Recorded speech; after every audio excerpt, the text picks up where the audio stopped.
people you love the most always wanna hurt you. How can I trust you again when I'm not around you? All the people you love the most always wanna hurt you. How can I trust you again when I'm not around you? She said, baby girl, don't let no nigga play you in this crazy world. And them bitches ain't your friends, they all shady, girl. And them riches ain't the key, that ain't gon' save you, girl. R.I.P. mama, I can hear you now. Hopefully it ain't too late for me to make you smile. I cut both your daughters off, them bitches cost me the most. But you always said, baby fam will fuck you first. And friends, I ain't got too many. It's like they cool when you got it, but if you don't, they act funny. I gave my last to a few and now they don't even know me. They say I changed up. Ma, I swear I agree. I got my change up and got myself out the streets. I built the table, made the food. I got a family to feed. I don't trust a soul. Yeah, you taught me that. I've been hurt by the past and I ain't going back. All the people you love the most always wanna hurt you. How can I trust you again when I'm not around you? All the people you love the most always wanna hurt you. How can I trust you again when I'm not around you? On some solo shit to this very day, cause pride's come and takes the cake. Thought family was forever, turn their backs on you never. But nowadays that ain't even true. Cause turn their backs on you now, that's what they do. Watch you struggle from a distance. In your inbox like Merry Christmas. Whole time you're homeless going through it. But you're strong so nobody knew it. Rise to the top on your own shit. The more people you shed, the better your luck. Kids, those not for you, and make it clear. Make them disappear. All the people you love the most always wanna hurt you. How can I trust you again when I'm not around you? All the people you love the most always wanna hurt you. How can I trust you again when I'm not around you? Trust another soul, that's some dangerous shit. You bitches never see me fold, no matter how low you hit. Them niggas never got my soul, no matter who I was with. I watch my friends turn the floor, I swear they magic legit. If I don't got it, I swear my kids do. I'm not rebuilding any bridges, better swim, boo. I don't regret any moment I done been through. Came too far without a team, not to win, dude. Grew up chasing dreams, only to live a nightmare. Watched my mama disappear like she just wasn't right there. Lost my dad before I met him, he ain't even dead yet. So much could have been better, but I wouldn't change shit. It's the ones that say they love you that'll break your heart. And the ones you call friends that'll tear you apart. Keep your distance from them and live your life. Cause they say they got your back, but they don't mention the knife. All the people you love the most always wanna hurt you. How can I trust you? What is good, royal family? What is good? Excuse me. I'm back. Shit. It's been a lot of shit that took place or whatever. Most of y'all know that I was away because last night I spent the night in the hospital, not because of me, but my son was injured at school during gym, and he needed to be looked at. He had a concussion, but he's doing better now. He's out, and he's doing much better, and I'm happy for that. It was stressful as hell. Just a whole bunch of things were running through my mind, but I just got a call that my son had fell out during gym and was rushed to the hospital. They had called the paramedics. So that's why I wasn't live last night. But some of you guys know about the situation or whatever. But he's fine. He's got, pretty good lump or whatever, but no bleeding inside. Or he was hit in the head with a baseball. Actually, they were playing baseball. My son is really good at sports, so he can, play a lot of them. A lot of different positions or whatever, and he's really good at pitching. So he pitched the ball. The kid that hit it was his friend, and his friend actually ended up coming up to the hospital. His mom and dad was there and stuff like that, and the kid was just in tears, and I felt so bad because it was just genuinely an accident. But my son had pitched him a ball, and the kid just knocked it right into my son, and it hit him right in the head. So but he's fine, and the other kid is fine, because I think he was more, besides the pain or whatever, I think the other kid was just more emotionally in pain, and that was sad. It was sad, but they laughed and was talking and stuff. And my son said to him, he was like, I feel like this is all my fault. The kid that hit him, hit the ball, and then my son just said, you got to get better at hitting the ball, man. And then like rubbed his head, but he had a big old knot. But it's going down now and stuff. And they took really good care of us. You know, I don't do hospitals, but when my child's fucked up, they gotta go. So, you know, I'm happy he's okay and he's doing well and stuff. I'm gonna keep him out of school for a couple of days. They said to keep an eye on him and stuff, so I'll be off work. So anyway, well, maybe he'll be good by Monday. I don't know. It just depends. I'm that type of mom. Like, if one thing went wrong, then, you know, I want to make sure it's all good before he goes back. But he's okay. He's out the hospital. He's doing great. And thank you, baby. And so basically we ready to move on or whatever with the stuff. And those that I'd reached out to, this guy needed somebody to talk to at the time. Thank you for being there and shit. So, okay, this first portion or whatever. And how are you guys doing today? Let me slow it down or whatever. My son was playing baseball at school. You know, they were like outside for Fayette or whatever, gym class. And he was pitching the ball, and one of his friends went to hit it. You know, they were on the opposite team or whatever, and it hit him right in the head. So he was rushed to the hospital. He's fine. He's doing better. He's out, and everything is good. Plus, I got my stitches out too, so that was a good thing as well. But basically, that's what happened. But he was like, I want to go back to school. Like, they let him go about noon or whatever. He's like, I want to go back to school. I want to see everybody. I'm like, dude, you could chill. It kicked you out? Damn. See, there's some bullshit. I'm back. It kicked you out. Damn. I hate it. You hate it when your son played football. I know. And my son, he can only play a certain amount of sports because when he was born, like, you can't tell or nothing. And we didn't even know until another incident happened to where he needed a CAT scan or something. But his C2 and his C3 appeared to be like fused together.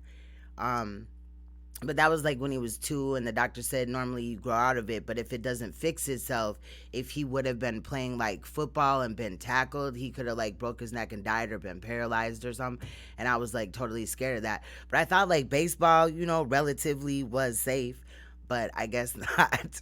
So, but he's like, I want to still play and stuff, but I don't know. It's crazy. I do apologize about people getting kicked out. It looks like it's still affected. It says 4 people.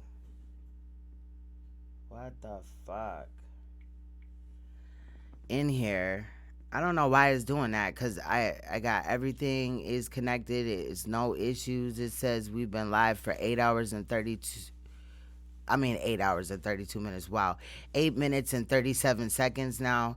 And it matches. Oh, we lost like 7 seconds. This shit is crazy. It's just, I think it's YouTube and Streamlabs are not communicating. But that shit's petty as hell. Otherwise, they just on some bullshit. But basically, I wanted to look into this case, right? Because I can't even show y'all the real video of this. You feel what I'm saying? But Rachel had sent it to me, and I'm sure she could put the link. But I don't know if y'all want to see the real version because it's hella graphic. So let me move us over there. We're definitely not, I mean, I ain't got no problem with it, but it's graphic. I had to like hold my head. I was like rocking back and forth like, oh my God, like you could just see a lot of stuff. But basically what had happened was this Abdullah, fucking hell is her damn name again? Obdulia Sanchez, right? She was driving with her sister. Now, she was allegedly intoxicated. There was something about, was there drugs in her system? I don't even know that, but I found out a whole bunch of other shit. So we gonna basically look at the case, and then we're not gonna, like, there is really no trial because basically she got 6 years and 4 months. However, royal family, it appears that she has been released from jail due to good time, although she ain't served nowhere close to the amount that she would have to serve to get parole. And I find that very, very odd. However, anyway, her and her sister were driving down the road up in Cali, and she, was streaming live. She streamed all of this live, and even after the accident, she went up to her sister's dead body and streamed her live. And you could see, basically, I'ma tell you, like, her head was split damn near in half. I mean, it was just very, very graphic. But this is like a kind of censored video. I could have censored it myself, but I'm sure, again, that if y'all want to see the actual one, that Rachel could put the link, but I would advise you, it's very graphic. But let's get started with this. Salute to everybody that has entered back into the room. I'm sorry for the droppage or whatever. They just, man, it's just one thing after another lately. But let's take a look at this. And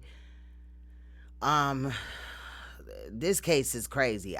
Initially, when I first was looking at the case, when Rachel was like, look at it, I'm like, okay, that's cool, but there's these other cases, right? And then she sent me the graphic video. Y'all, I'm not trying to keep bringing up the graphic video, but bro, I immediately text Rachel like, oh, hell no, like, it's fucked up. And I'm not laughing because I just was kind of like taken away. I didn't think,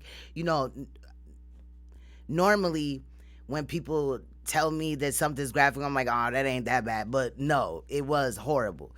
But we're not going to look at that version today. Obviously, I would be kind of nervous to put that on my channel because they would probably try to come for me or whatever, the YouTube gods and shit like that. But we finna take a look at this situation right here. You're going to look at where she was live streaming in her car. Yeah, it was like 2 years ago. I'm sorry if I'm not reading like all of the chat, but this shit's heavy. Like, this shit's heavy as hell. But basically, she was driving. There was 3 sisters in a car. Now, she was live streaming pretty much off and on the whole day, it looks like. And at some point, I believe the sister that died, well, both sisters got fucked up, but the one that was in the back seat, she had died or whatever. But earlier in the day, the sister that was in the front seat at the time said, you're gonna kill me, because of her driving or whatever. And I believe that's the one that died. So they could have gotten out the car and moved around or whatever throughout the day. But basically, she live streamed her sister's death. And then just some of the statements that were made at the scene, I found were inappropriate. But we also got to remember that it may be there was some rumors that were saying that she was on Xanax or something, or I believe that she had like she got charged with a DUI. But she was drinking that day, it appears. I believe some Coronas or something. So let's take a look at this. Let's go. It's coming. Taking all day. Here we go. An 18-year-old woman driving while live on Instagram. The horrifying moments leading up to a crash. The CHP says 2 14-year-old girls were in the back seat, not wearing seatbelts. The CHP says OBDULIA Sanchez was under the influence when she rolled her car over into a barbed wire fence and then a field. The Merced County Sheriff says 14-year-old Jacqueline Sanchez was killed in the crash. She was in the backseat of the vehicle and allegedly unseatbelted, and upon the vehicle rolling over, it ejected her and killed her. The video then shows Sanchez outside the car after the crash. I killed my sister, okay? I know I'm going to jail for life, all right? I understand that. This is the last thing I wanted to happen, okay? All right? Now, come on, babe, I don't care, just get something. Now, the reason why I'm really looking into this story is because it's unfortunate that the sister was driving. The report said that the sister was a teen, so, damn, I just dropped my fucking shit on the floor. God damn it. she could have been like 19, 18. I don't know her exact age or whatever, but the sister allegedly was a teen, and obviously so was the one in the back seat. Now, she said something to the effect that I just killed my sister and I don't care, whatever. A lot of people kind of, let me go back because I don't want to misquote. All right, I understand that. Babe, whatever you want to get, I'm cool with it. The video then shows Sanchez outside the car after the crash. I killed my sister, okay? I know I'm going to jail for life, all right? I understand that. This is the last thing I wanted to happen, okay? Well, I don't know, with the part that I had seen, see, now I want to go to the unedited version, but you know, they may have took some shit out, but basically a lot of people were reading into it that she really didn't care that she had hit her sister, but we also got to understand that she's very intoxicated, whether she's on Xanax or, you know, whatever, but, you know, she went right to the body and showed, you know, her in her dying moments. I think that it was really death on impact because essentially her head was like split wide open. Like, it was very graphic. All right? I don't care, though. I'm going to hold it down. Mary Hernandez of Yeah, when she said, I don't fucking care, though, I'm going to hold her down. I think that, you know, in reality, let's talk about this for a second. In reality, people are so busy. Like, if you've seen the whole video, right, with her driving down the street, she was trying to portray a boss bitch, right? And what you just heard there was her struggling to hold that boss bitch type of demeanor or whatever. She's definitely not a boss bitch, but, and I'm not saying that being a boss bitch is like good or whatever. I got a song on it that I did like 3 years ago or whatever, but that's some old shit, 4 years ago or whatever. But, you know, just this little response right here. No, I'm going to hold it down. Mary Hernandez of All right?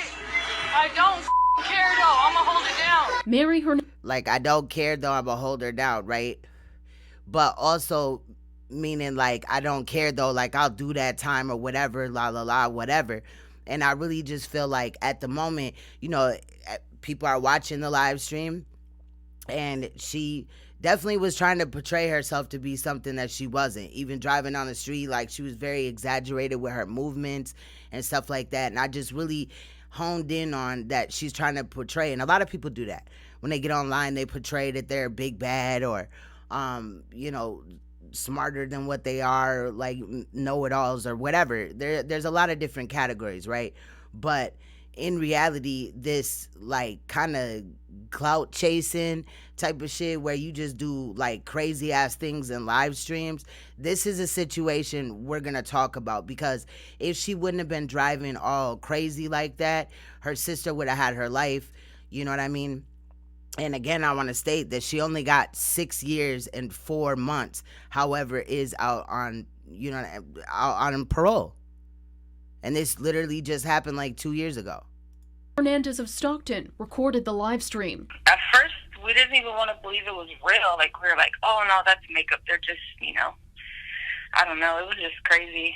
And then, so I recorded it and posted it mainly because, like, as someone who uses Snapchat, I see a lot of people driving with their, you know, Snapchats and doing what she was doing. So to me, it was like an eye-opener. Family members confirmed the video was shot by Obdulia Sanchez. They say the victim, Jacqueline Sanchez of Stockton, was supposed to celebrate her quinceañera Sunday. Now, there's a lot of talk about, you know, people that were supporting the girl, the drunk driver, right? And basically what that lady just said was real as hell. You see a lot of people, you know, like I was saying, basically clout chasing or whatever, doing whatever to get views. And in reality, in this situation, in this case, it cost this girl her life. You know what I'm saying? The other sister, I believe, you know, had some injuries or whatever, but it's just really sad. A 14-year-old girl from Fresno was also in the car and badly injured. Obdulia Sanchez is now in the Merced County Jail for charges of vehicular manslaughter while driving under the influence and DUI. So there's that one. Hold on, there's more, cause fuck that. This shit is crazy. And then let me show you her let's just watch this one. We'll just watch another, type of thing. I got the arraignment, and then I got some other clips on the case as well. And then we're gonna talk about the Leicester Street murders. I don't know how far we'll get today in it, but that shit was some deep ass shit. It happened in Memphis, where the uncle killed his brother. And the reason why I said the uncle is because he also he killed some of the kids, and he attempted to kill other of the kids or whatever. However, some of them survived. So I mean, this is kind of an old case or whatever, but it was requested in the live stream chat see her under one of the videos. Now what we're gonna do is we're gonna see Crash Survivor Speaks, and this is the situation that we were just talking about. Let's see what's going on in this video. 14-year-old Manuela Ceja shares a video of her and Jacqueline Sanchez. It turns out this was one of their last moments together. She was brave and she was smart, and honestly, I did see her successful in the future. It's a future we'll never know, stripped away by a deadly crash in Los Banos. Investigators say the driver, Jacqueline's sister, OBDULIA, was driving drunk and broadcasting it live on social media. Manuela was in the back seat with Jacqueline. Investigators say they were both ejected from the car in the wreck. The driver, OBDULIA, went to jail. Manuela went to the hospital and is now home trying to recover. I have this cut from my leg. I believe it's from right here to over here in the back of my leg. I have a few cuts on my arms and legs and this bruise. Investigators say she's lucky to be alive. Both Manuela and Jacqueline weren't wearing seatbelts. In a shock to investigators, the tragic moments of the crash played out on social media, garnering national attention. Why do you think this is getting so much attention? I'm not sure. They're blaming one person for this. So I think it was just the video itself. I think that's why. Manuela says social media was the catalyst for this disaster. Honestly, I'm not mad at anybody. And I don't blame anybody. It's all affected by social media. That's what life is now, and it's going to advance more and more. That's what it's all going to be about. And that's some real shit. Because the more that, people get attention, and it's not even only about getting, paid for videos or anything like that. It's about just getting attention.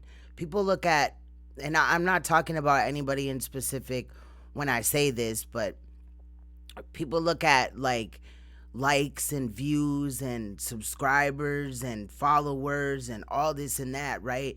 As it really means something. But in reality, in the real world, it doesn't mean shit. It is a drug. It definitely is a drug. And in reality, and it's sad to say that, you know what I mean? Because one will ruin it for everybody. But her live streaming that, it wouldn't have been that, I don't think. You know what I mean? If there wasn't such thing as clout chasing and all this and that, I mean, it's fucked up. It's really fucked up. And you can, like Rachel had said, try to find the message. I don't know where it's at though. But she had said something, yeah, I think I got a video clip on her getting released, Rachel. But she's out. As far as I know, she's out of jail. I was trying to find, but she was saying how to find it or whatever. But basically, you can look up sister live streams, DUI crash or something like that. And then a leak something.com link will pop up. So that's how to find the original video. But in the original video, you see her, driving, and she's definitely careless. Not kind of. Definitely careless. She's not holding the steering wheel at times. She's, more worried about the phone and trying to videotape the road and what's going on in the car and show that she's turning up and, trying to rap and all that. She's not looking at the road at all. And in reality, this was one of my fears. I mean, my king's son, you know what I'm saying? He has a car, and the car that he has goes very, very fast. You see what I'm saying? He got some new shit. And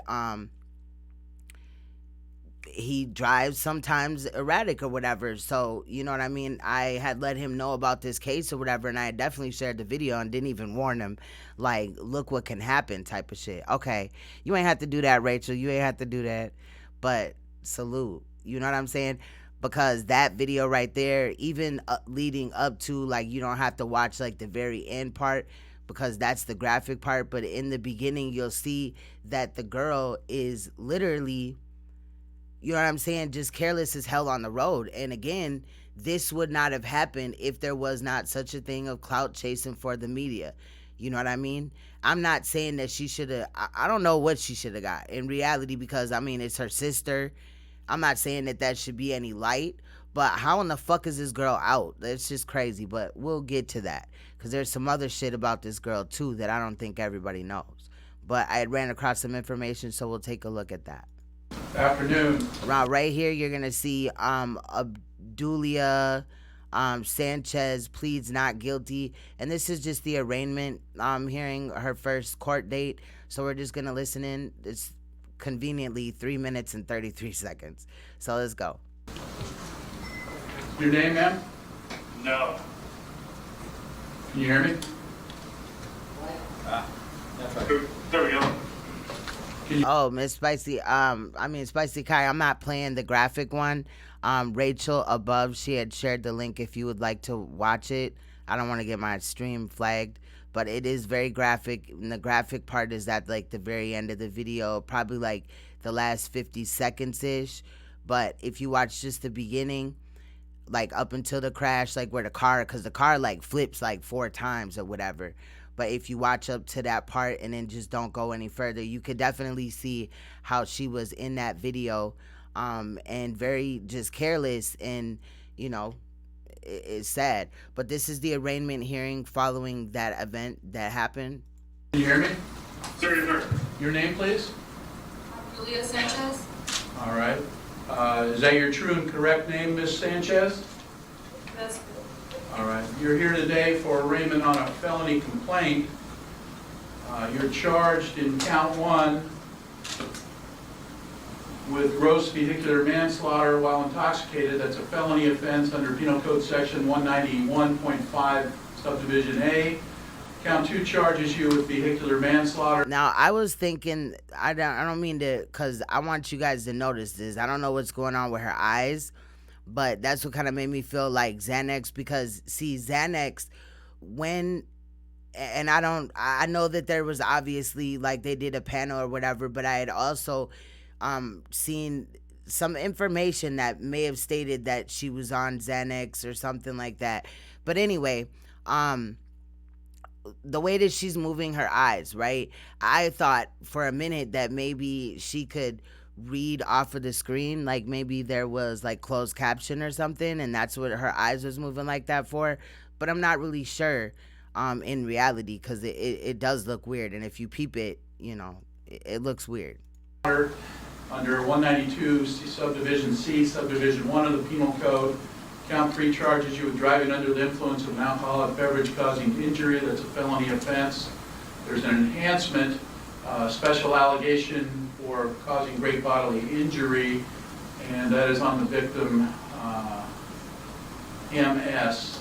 And then count 4 charges you with driving with a blood alcohol 0.08 or above causing injury, a felony offense with the same enhancement. Y'all see that? Also on the victim, MS. Count 5 charges you with driving under the influence of an alcoholic beverage causing injury, a felony on the victim, JS, and there's an enhancement for great bodily injury on that charge. That would make sense, because she did get out allegedly on, you know, obviously conditional, you know, not conditional release, but parole, but for a good time.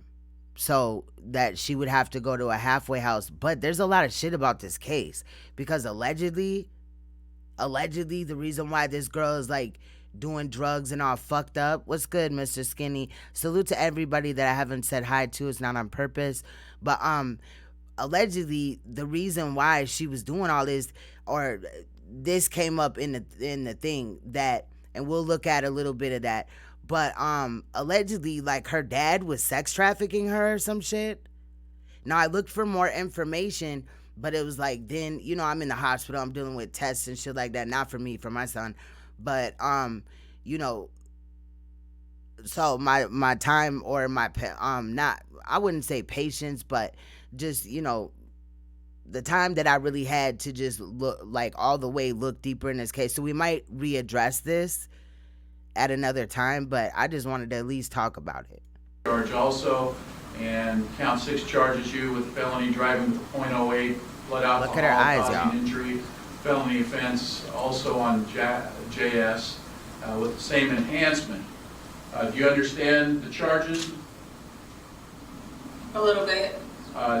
Do you have the funds to hire your own attorney? No, I don't. I'm going to appoint the public defender. Mr. Samrow is present. You've had a chance to look at the complaint and discovery, Mr. Samrow? Yes, Your Honor. And does the public defender accept appointment? Yes.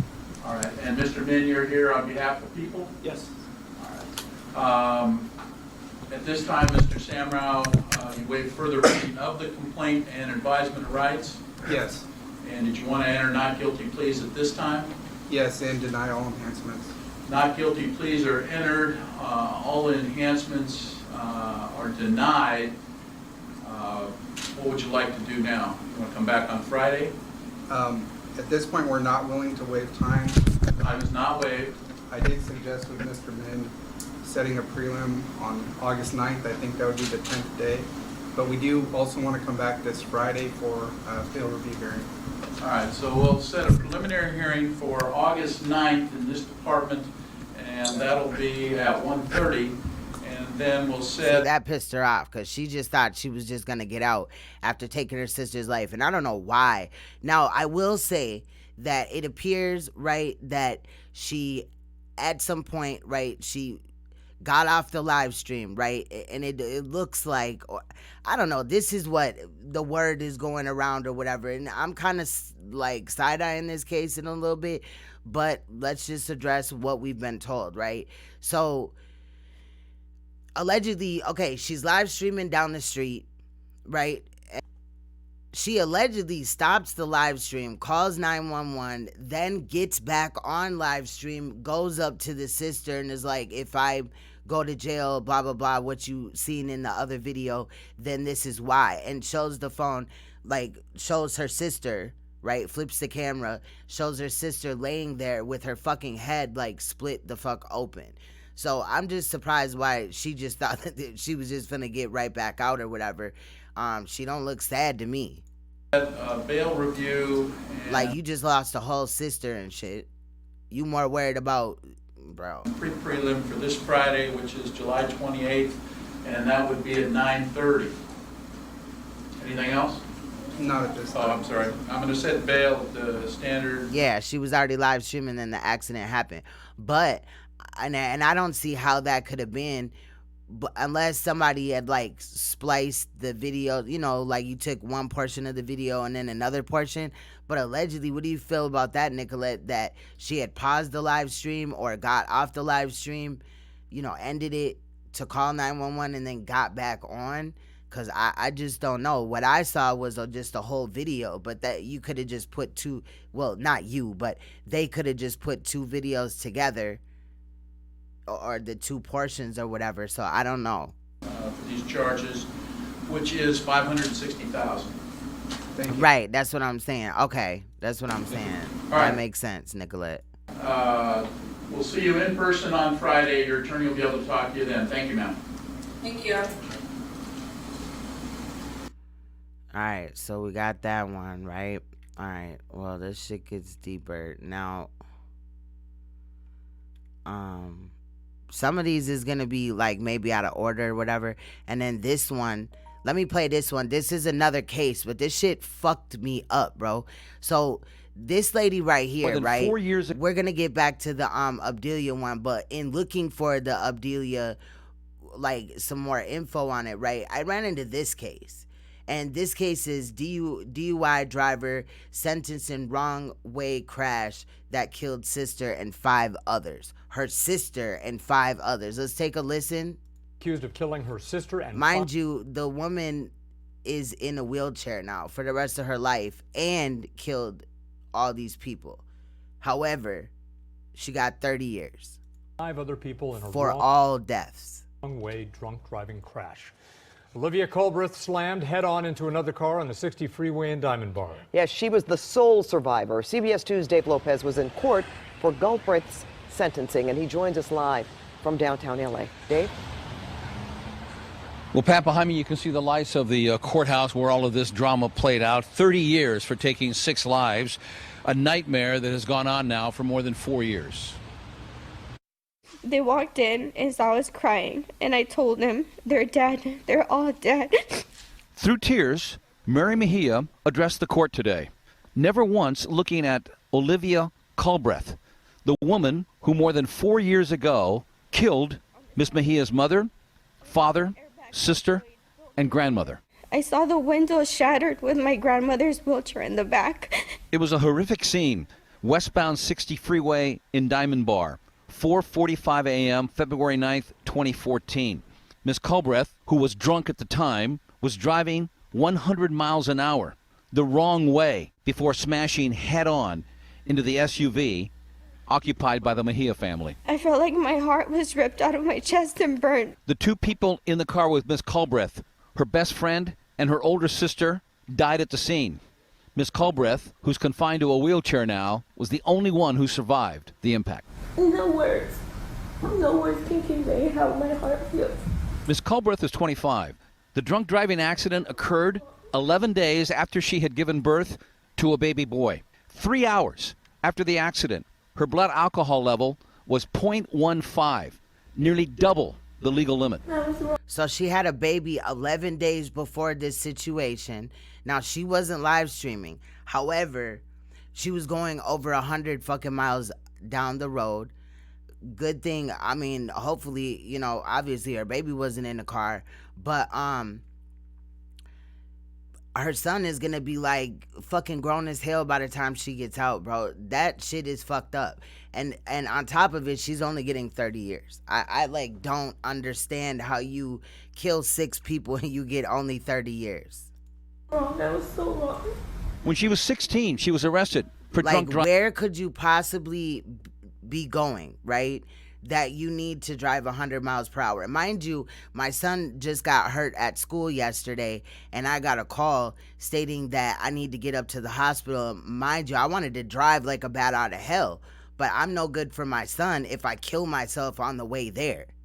You see what I'm saying? And even in that situation, I wasn't driving slow, you know what I'm saying? But you know what I mean? Like, this is what I'm talking about. And I guarantee it wasn't no emergency like this. Motherfuckers just be trying to, I guess, feel the music, turn up or whatever the fuck. For what, though? And now, not only that, but she has to live with forever that she killed her sister. Driving after causing a collision where no one was hurt. Her license was suspended. Yeah, but still, out of 30 years, shit, that's still a hefty-ass sentence. You know what I'm saying? Her son's still gonna be grown. But 85% out of a 30-year sentence, like, she's still 6 people, Spicy Kai, that's crazy. It for almost 5 I would have been mad if that was my people. years. She had her license for less than a month. Then came the wrong way collision. He always asks when she's coming home.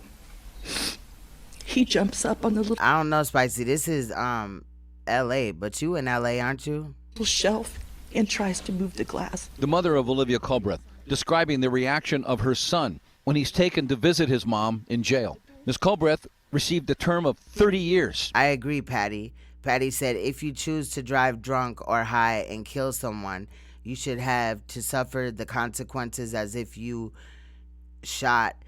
Impaired is not a defense to shoot anyone. I'm just saying, facts. She must serve 20. Y'all, I'm so excited too because I just purchased right before I went live. I was watching Miss Meets chat, and I was looking at these monitors, and I was like, I gotta give myself a gift. So that's what I did. Some computer monitors or whatever, some newer, better ones. These ones are curved, so when we go live for a long time, you know what I mean? I'm excited, y'all. 25 years before being eligible for parole. Her son will be 29 years old then. After court, when asked if the term was long enough and sufficient, Mary Mejia, who lost her mom, dad, sister, and grandma, didn't answer. Ms. Mejia also told the court that there were times when she didn't think she could go on with life in any way, shape, or form. And then she said she realized she had to for the family that she had left. Reporting live from downtown. That's crazy. That's crazy as hell. But she got 30 years. You know what I'm saying? I think do math off because, you know, he won't be 29 when she gets out, but ain't no telling how it's gonna go up in there, whatever type of shit for her. Ain't no telling shit. But let's get back to this other case with this girl or whatever. I got several like kind of short clips or whatever about the case, and up here where they talk about, if it's not down here somewhere, where they talk about how she was just released. This came out like 4 days ago. Oh, I don't even think that that's the one. Shit, I gotta go find it. All right, let's look at this really quick. Don't play with me. Allowed in the courtroom, but Sergeant Thought they did this. All right, let's go. The woman found guilty of running over and killing a 9-year-old Stockton girl was sentenced in San Joaquin County Superior Court today. As KCRA 3's Melinda Meza reports, the girl's family says no sentence will bring back their little girl. Nothing she could say or nothing that the courts could do is going to make anything better. The family of 9-year-old Juliana Radia gathered at the San Joaquin County Courthouse to hear how long the woman who hit and killed Juliana would be sentenced. This woman has to live with this. And I know she didn't set out to kill Julie that day, but she didn't stop or get out the car, you know. 25-year-old Avelina Sarmiento was sentenced to 360 days. Our cameras were not allowed in the courtroom, but Sarmiento... Wait a minute, this is the wrong motherfucking case. Because I was looking at a whole bunch of shit, and I tried to get over the ones that we wasn't gonna watch. Damn. Okay, my bad. But that's some fucked up shit right there. All right, I found the one that I was looking for. But, okay, this one is the sister... Okay, teen driver who live streamed sister's death speaks out. So let's hear what she got to say. If I would have known that would have happened that day, I would have never left the house. What's good, pre-dam? The teenager accused of crashing a car and killing her sister and then live streaming it in the aftermath spoke tonight from the Merced County Jail. In a long letter and later a phone conversation with her sister stationed in Fresno, OBDULIA Sanchez explains why she was on social media while she was driving. She also tries to explain why she kept streaming live, even as her sister died from her injuries. New tonight, CBS 13's Ed Crane joins us now from the newsroom with more. Ed. Well, the correspondence and interview with the CBS affiliate in Fresno, KGPE, is at once revealing and disturbing. In a 4-page letter written to its reporter, 18-year-old OBDULIA Sanchez expresses regret for her role in the fatal crash. You may remember the story, not just a fatal crash. 3 teens in a fast-moving car, singing, dancing, and scariest of all, live streaming on Instagram. The teen behind the wheel fully participating, all while allegedly under the influence. 18-year-old OBDULIA Sanchez was driving her 14-year-old sister Jacqueline and a friend from Fresno back home to Stockton. According to the CHP, she was legally impaired and 75 miles into the drive when the dangerous multitasking turned tragic. Sanchez lost control. The car swerved off the road and overturned in a field. Her 14-year-old sister and her girlfriend were thrown through a rear window, neither wearing seatbelts. Sanchez attempted to justify why she kept live streaming, capturing the graphic image of her dead sister and injured friend, writing, P.S. Because I knew I had more than 5,000 followers, I knew it was the only way my sister would get a decent burial. I would never expose my sister like that. Wow. See? I made that video because I knew I had more than 5,000 followers. I anticipated the public would donate money because my family isn't rich. Self-serving as that might sound, the young woman's court. So at that moment that all that shit happened, you want me to believe that she did it because she had to find a way to bury her sister or whatever? That's crazy. Even for somebody that is drunk or on drugs, that's just crazy as hell that you want me to believe that shit. I believe you did it because you had $5K, and you know, but that's not really gonna matter in reality at the end of the day. Like, this shit is crazy. Appointed attorney says the family has raised $12,000 since that deadly crash last month. In a phone interview, the teen facing DUI and manslaughter charges claims driving while streaming was nothing new. We do it all the time. We do it all the time. Like, trust me, like, it's like a reflex. Like, I haven't crashed, you know? Until last month. Sanchez adds in the letter that she wants to raise awareness of the dangers of using social media while driving. She wants to honor her sister with a statue and a But she just said we do it all the time, like she finna get back out and do that shit again if she didn't have people looking over her. In Park, and perhaps a song in her memory, and wants to open a boxing gym with her dad. And that's weird that they said that, because there is rumors that allegedly OBDULIA or whatever claims that her dad was sexually like exploiting her, sex trafficking Teen her. dreams may be deferred for a while. OBDULIA Sanchez has entered not guilty pleas to 6 counts of felony vehicular manslaughter and drunken driving and faces more than a dozen years in prison if convicted on all counts. Her next court appearance will come Friday morning. Boy, how troubling. I mean, to hear her say we do it all the time. Yeah, it is troubling. All right, this shit's crazy as fuck. So let's look at this. Sanchez pleads not guilty for vehicular homicide. I tried to go like in order pretty much of shit that I wanted to hit. Come on, man, what the fuck? Child side as he struggles to recover. Still has a really far away look in his eyes. Doesn't really realize what's going on yet. Their lives forever changed by the actions of a suspected drunk driver. Man, today, this ain't even a fucking story. See, I think because maybe when I was moving it over, one of my phones was on there. My bad, y'all. And it did say Bailey, too. Okay, never mind. Y'all, I was in the hospital. It was a stressful situation, y'all. All right, this one says Sanchez.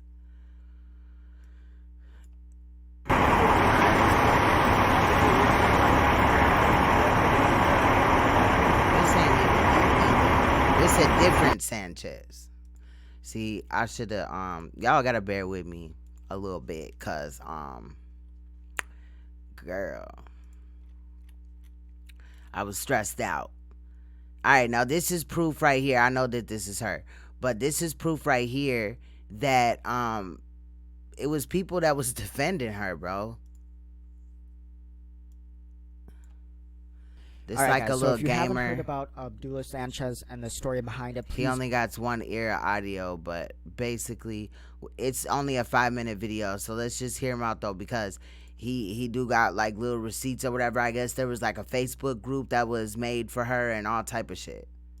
Go and watch Philip DeFranco and get info about it. I'm gonna put his link down, and I'm gonna put the live stream. Anyway, to sum up what happened, she was under the influence and she killed her 14-year-old sister while Snapchatting and then live streamed her sister's death. Now there's a Facebook group called calling to free her, and there is some very stupid comments in there, so I'm going to be debunking these comments in this video. So let's just get into it. Alright guys, so let's get into it with the first comment that I found. This one says she seems very sincere and apologetic in the video. I urge you guys, if you haven't seen the video, to please go watch it, because then I think she did not seem sincere or apologetic. She seemed high as fuck or drunk.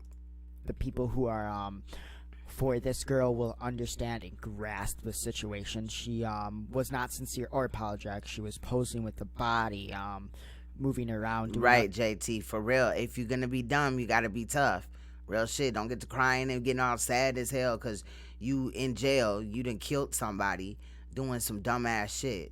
Other thing, she wasn't like in any way shaking the body or showing any remorse if you watch the video. And for mistakes, so basically what you're saying is, oh, she made a mistake, she's above the law. That you're saying the law should be special towards certain kind of people, and that's a very big problem with our society of people wanting to bend the law. But that's the problem. The law is the law, and if she breaks the law, she will have to be she'll have to deal with those repercussions. Sorry guys, I'm getting so many notifications. I'm in this Facebook group, I've been talking to people, my thing's blowing up. We all made mistakes. Yeah, okay, so we all decide to take some drugs, get in a car with the other people in the car, and start Snapchatting it. Yep. No, she's gonna go to jail and she's gonna face those repercussions. At least I hope.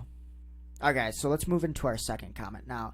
I looked at this guy's profile and I figured out he was a troll based on how he's baiting other people, but I do want to respond to it because I'm sure some people might have this mindset. Now, he says it was the sister's fault because she wasn't wearing the seatbelt. Now, wait, let's stop here and use his logic.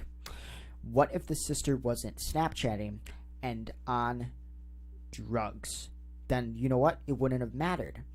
The events that led up to the whole situation was 1, her Snapchatting, and 2, her being under the influence of drugs, which is why she got a DUI. Alright, so here's another guy trying to find an scapegoat or blame it on another reason. It says it's not her fault. It's Instagram's fault for letting her live stream and drive in the first place. I believe that How is Instagram gonna stop her from driving and live streaming? They should be held accountable instead of the girl. Alright, let's take that aside. She was still under the influence. I mean, they probably could have something if they know that, like, you're behind the wheel. I don't know how that would work, but shit. I'm just saying, these responses or these comments that he's pointing out are petty as hell. But it's crazy just to show you when people know that people are wrong, there will always be some people to still support them. And that shit's crazy. Influence of drugs, driving a motor vehicle. So she's still doing something illegal and still will need to be charged for something. Because even though she might have been Snapchatting, drugs still have a factor in that you're totally missing. I think maybe you either one didn't read up on the story, or you read part of it or you heard part of it from a friend. I suggest you read all of the story and then come back and give me an argument. This is probably my favorite and the stupidest comment I've seen so far. And the guy goes on to say, OBDULIA is guilty, yet there is no evidence that she was drunk, and her sisters decided not to wear a seatbelt. People are so stupid. 1, do you know what a DUI is, buddy? Right. A DUI is based off any substance that impairs you from driving. So if you're on... Oh, what happened? Most people use it...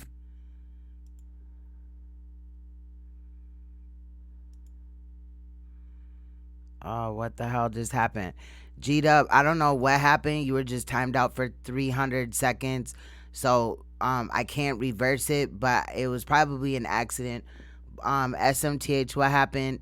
And, you know, you could still watch. And then after the 300 seconds, then you'll be able to comment. I do apologize about that.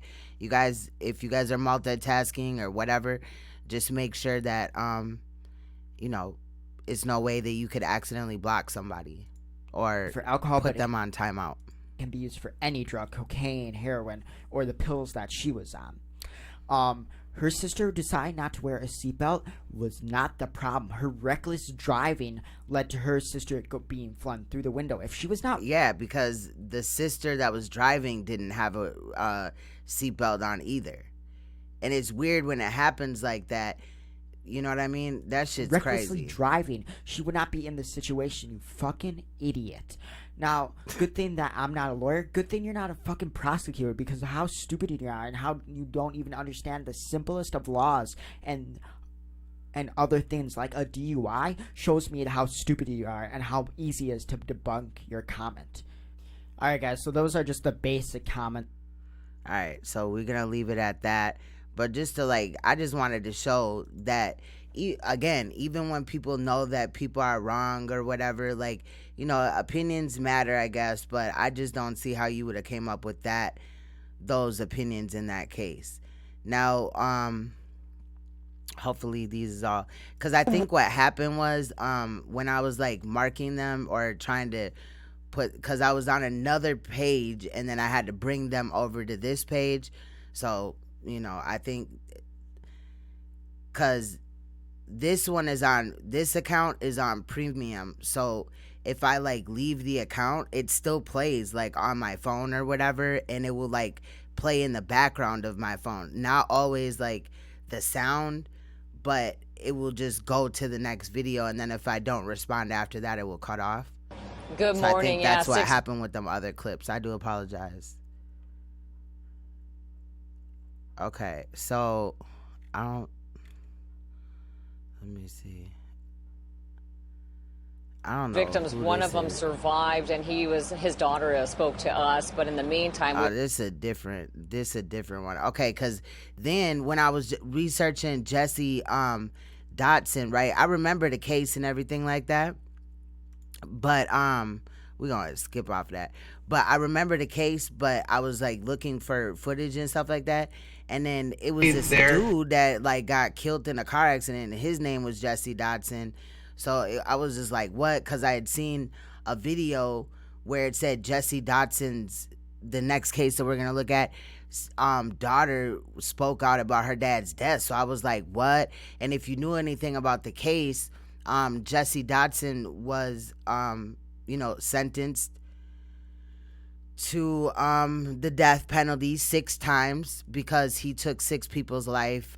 Those 6 people were related to him, and that's the case that we're going to look at. That's the meat of our situation today, but I wanted to address this because, Rachel had told us about it, and the shit is crazy. But this is Abdullah Sanchez, public defender, describes defense of Abdullah. Let's see what he's talking about. Well, that would be a traffic infraction. Whether or not if she's criminally culpable for the death of her sister, that's a separate question. That this is what the whole process is for. We just got the case today.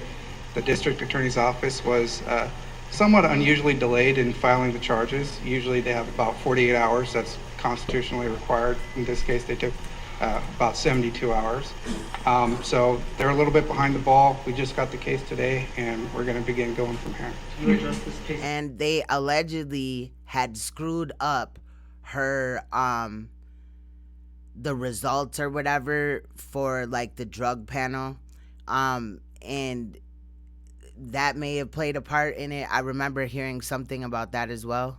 Definitely because of the live stream and how broad the video went, and just even kind of getting the court of public opinion.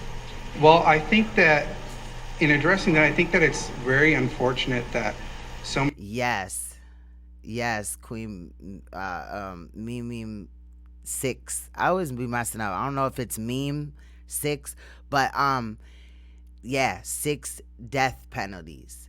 You could only kill him one time, but you know what I mean? Like, the shit is crazy. So that's what we really gonna look at. We're gonna look in the trial, because basically we could get done with that trial like over the weekend or whatever, because there's another case that I want to look at as well that's fucked up that was also requested. So we'll look at the Jessie Dotson trial after we're done with this, and it's fucked up. It was even on First 48. It was the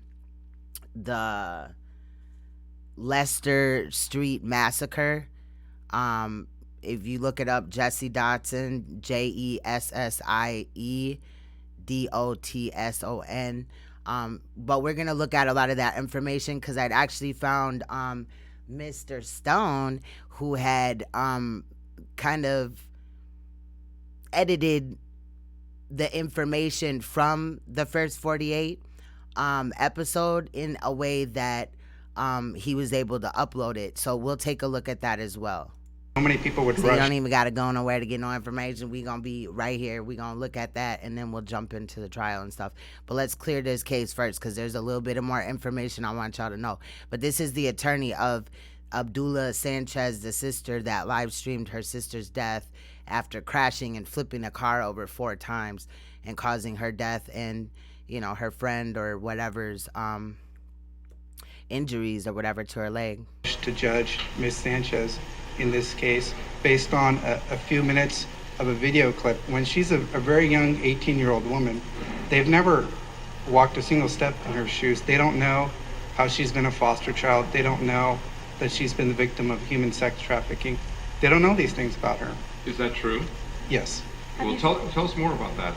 Well, I can't get more into that right now, but in the coming weeks, coming days, absolutely. So just to reaffirm, you're saying that she's a foster child and that she's a victim of human sexual trafficking? Yes, absolutely. And see what I'm saying? Now, it had come out again later on because allegedly OBDULIA had stabbed or attempted to stab somebody that is connected to somebody else that we're going to hear from in a little bit. But like this girl, good girl persona type of situation that I guess was put on in court or around this case, as far as the driver, was not that. You know what I mean? It wasn't just like, oh, a teenager that did a little bit too much and now, you know, has to pay for these mistakes that was made, and oh, she lost her sister as well and all this and that. Nah, I don't know. I don't know the girl, but I'm just saying, like, if you listen to the woman that's going to talk, she kind of breaks shit down in a way that wasn't presented to everybody. I just, like I said, I think it's absolutely unfortunate that so many people would rush to judge her on a few minutes of her life, not having known anything about her, and in a situation when she is... Sir, how long was she drunk? Because it wasn't just a few minutes or moments of her life. It was, or intoxicated or whatever drug she had taken. How long was that? Because it wasn't just the crash in itself. It's the fact that she was driving drunk in a car where her little sister was up in there. And her sister's friend, apparently. Is simply there. Nobody knows how people always want to minimize shit, but this woman this girl took her sister's life. It doesn't mean that it's less like important or whatever because it was her sister. Like, oh, well, she's gonna hurt more because she took her sister's life, so we're not gonna give her a lot of prison time. No, what Patty said is very real. They should charge these people. It's still murder. That girl still don't have her life. You know what I mean? And I was looking at this other little boy. I'll probably present that as well. But he was like 11 or 12 or something, and he like killed his brother. You know what I mean? And it's just like, bro. And then like the mom was trying to cover it up and all this and that. Well, we ain't got that in this situation, but you know, it's just fucked up, man. All this shit is fucked up. They would react when your sibling dies in your arms. And to judge somebody on their reaction to that, everybody's going to react to that differently. I think even in the video itself, she accepts responsibility and remorse. She feels terrible about it. And for anybody to say that she doesn't feel bad or she was only doing this for social media purposes, I mean, that's... Yes, SMTH. Yep, it was in Memphis. Yep. Just absolutely terrible. Is her sister a biological sister or adopted or foster sister? I believe it's biological sister. Have you spoken with the family, her parents? I have not personally, but people in our office have. And what's the, what have you heard from people in your office? They feel, the family feels terrible, of course. They've lost not only one daughter, but the other daughter stands accused of her death criminally. It's a very sad tragedy. These kinds of accidents happen all the time. The difference in this situation is that there was a live video broadcast, seemingly, of the incident, and that's what's caught everybody's interest. But and her behavior in that live stream should have played a part in this case. You know what I mean? It's not just like she was live streaming and acting, regular or whatever. She was like acting irrational as hell, like just doing way too much, like it wasn't even that necessary or whatever. And then she want to respond when she does talk to the press or whatever. She responds, oh, we do that all the time. It's just like, no, it's just not like you need to go to jail for a long ass time. These kinds of car accidents where people die happens every single day all across the country, and it's unfortunate. I do think that this case does bring to light an important issue that I have a problem with, which is social media and the pressure that it puts on kids these days to do things and try to be popular. And the pressure, she decided to do that though. And we're not talking about, this teen ain't just like fucking 10 or nothing and just stole the car. This woman well, and I hate when they call people teens. Like, when you get 18, they should not call you a teen no more. I know that it's 18, 19, but it just kind of just, I don't know, it's some bullshit. Like, just say her age, just like you do in any other case. You shouldn't have to read down all into the article to find out her age. She knew very well what the fuck she was doing. They explain that when you go get your license, that you're not supposed to be driving while intoxicated off of any liquors or motherfucking drugs. So no, like Rachel said, sir, are we talking about the same video? And for example, on Snapchat, there's a filter where you can actually show how fast you're going. Snapchat doesn't try to warn you about not doing these things while driving or anything like that. So he's here to blame it on Snapchat. A whole grown-ass man is gonna blame it on Snapchat. No, it's her. It was her finger that pushed the button. Snapchat is there when she sleep. Why she ain't, wake up and Snapchat then or whatever. But in fact, they encourage it. They want people to do that. Media? I think I'm sure they don't want people to do that. I'm sure, just like with Facebook and how people have been murdered on Facebook or whatever, I'm pretty sure that, it's enabled for you to go live. Like, Facebook doesn't know, or, Instagram doesn't know. Right, excuses. But they don't know when you're live. I mean, they don't know when, like, you're driving or whatever. Nor do I really think that they should have to police that, because that's just going to make it more bugs and more issues as far as going live. Social media. Like, now if they hear, like, sounds of a car, are they going to just disconnect live streams because they think that somebody's driving? Like, if we're playing a clip with, where you can hear, like, the motor or outside noise, are they just going to assume that we're driving too? And pressure on children today to do these kinds of things, it does play a large role in the incident, absolutely. How about her taking responsibility for what she did? It's really sad to see, like, adults minimizing the situation. I'm pretty sure that the victim, regardless if it was the sister of the drunk driver or not, still wanted to live her life. I'm sure she didn't see that coming. And as a big sister, she should have told her, hey, put y'all seatbelts on. She should have been a model for her sisters, not driving drunk. Because what would she have done if, this situation didn't happen, but she was always getting drunk and driving her sisters around town, and then her sisters got old enough, or her sister got old enough to get a license, and she replicated that same type of behavior that her big sister did. Y'all know that kids do that shit, right? They look up to the older sibling. And then what if that would have costed her her life? Would she took any responsibility in that situation even? I mean, excuses. That's the best way to put it. But what does it say to your client's decision making, the fact that she's driving and Instagramming and live streaming on Instagram at the same time? Well, again, she's very young, she's immature, and when society puts these pressure on people to act in a certain way and do things. You know who doesn't care that she's immature? The people in jail. I mean, I know that she's out now or whatever, and all she did was basically get a slap on her wrist, but the people, in this situation, she should have went to prison for way longer than just a year or 2 years that she went. And she should have gotten sentenced to way more than 4 years. 6 years and 4 months. Like, that's just ridiculous. But the fact that you could call her a teen all you want, but once you turn 18, in some states, they can charge you as an adult. You know what I mean? A lot of states can do that. But at some states, when you're 17, they automatically be like, fuck it, charge him as an adult, especially some shit like this.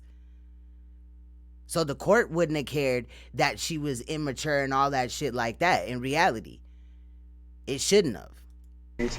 This might be, I'm not saying that it is, but this might be ultimately, the tragic culmination of those kinds of issues. It sounds like you're blaming society for what she did behind the wheel. No, that's absolutely not true. We don't know exactly what happened in this case. Like I said, we know what happened. Now, y'all didn't see her driving down the road or none of that, but again, the link is above. You know what I'm saying? We know what happened. Just started today, the district attorney's office. I don't care if the tire popped or not. You know what I mean? That's the defense of the parents or whatever. And they rolling with it. Like, we lost both daughters, but they're mourning. Like, come on, bro. A little bit slow. There's no responsibility. So we're obviously going to be behind them. We get all the information from them. I have made, we call it discovery. If she don't, she will. I'm pretty sure. Request for all the information in the case. We're waiting for. She only got 6 years and 4 months and is already out. This case, hold on. When this is done, I'll tell you when the. Well, that really doesn't matter though, because this isn't the original video. This is somebody had uploaded it, but we'll get a roundabout, time frame or whatever that this case had happened. But it was like, I believe it was 2017. Blood results, we're waiting for medical records, we're waiting for everything in this case. All we have so far is a police report, which basically just states that there was an accident, and that's about it, quite frankly. You said she has 48 hours. What did she say to you about how she feels? How she feels? Since you talked to her, what did she say? She's terrible. She feels absolutely terrible. She's terrible. We know she's terrible, but she don't feel terrible. I can't go into. And if she did feel terrible, she feels terrible because she's in jail. And what's up with this Beijing ass shit right here, bro? We could tell that this is not hair. What the fuck is this? What is this? This is not hair. This is like, ooh, I'ma dye your skin and shit and make it. Boy, they need to stop. The discussions that would be attorney-client privilege, but I guess it is hair, but it just looks funny right here. As far as her emotions, I thought he Beijing that shit. Like, fuck it, it's some hair there now. She feels absolutely terrible. She's grieving for her sister. She wants to be grieving with her family. Her family wants her with them to be grieving all together. No, she want to be grieving with some drugs and some alcohol. Her best bet was to be in jail.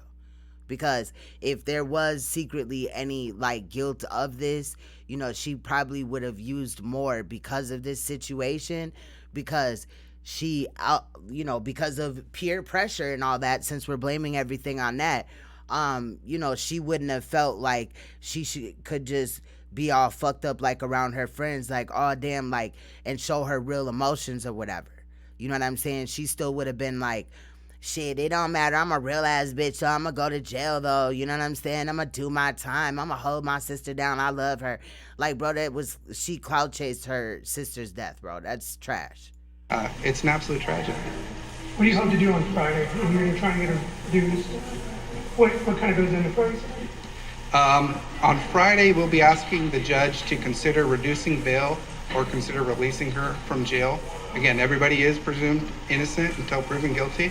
We'll have an opportunity to present her ties to the community, any other issues that we feel are relevant, and the judge will make a determination whether he leaves bail set at, I think it was $560,000, or whether he's going to reduce that at all. You said she has 48 hours constitutionally to be charged. All right, this was uploaded July 28th, 2017. It's longer than that, more like 72. Is that something that you could use to take charges out of court?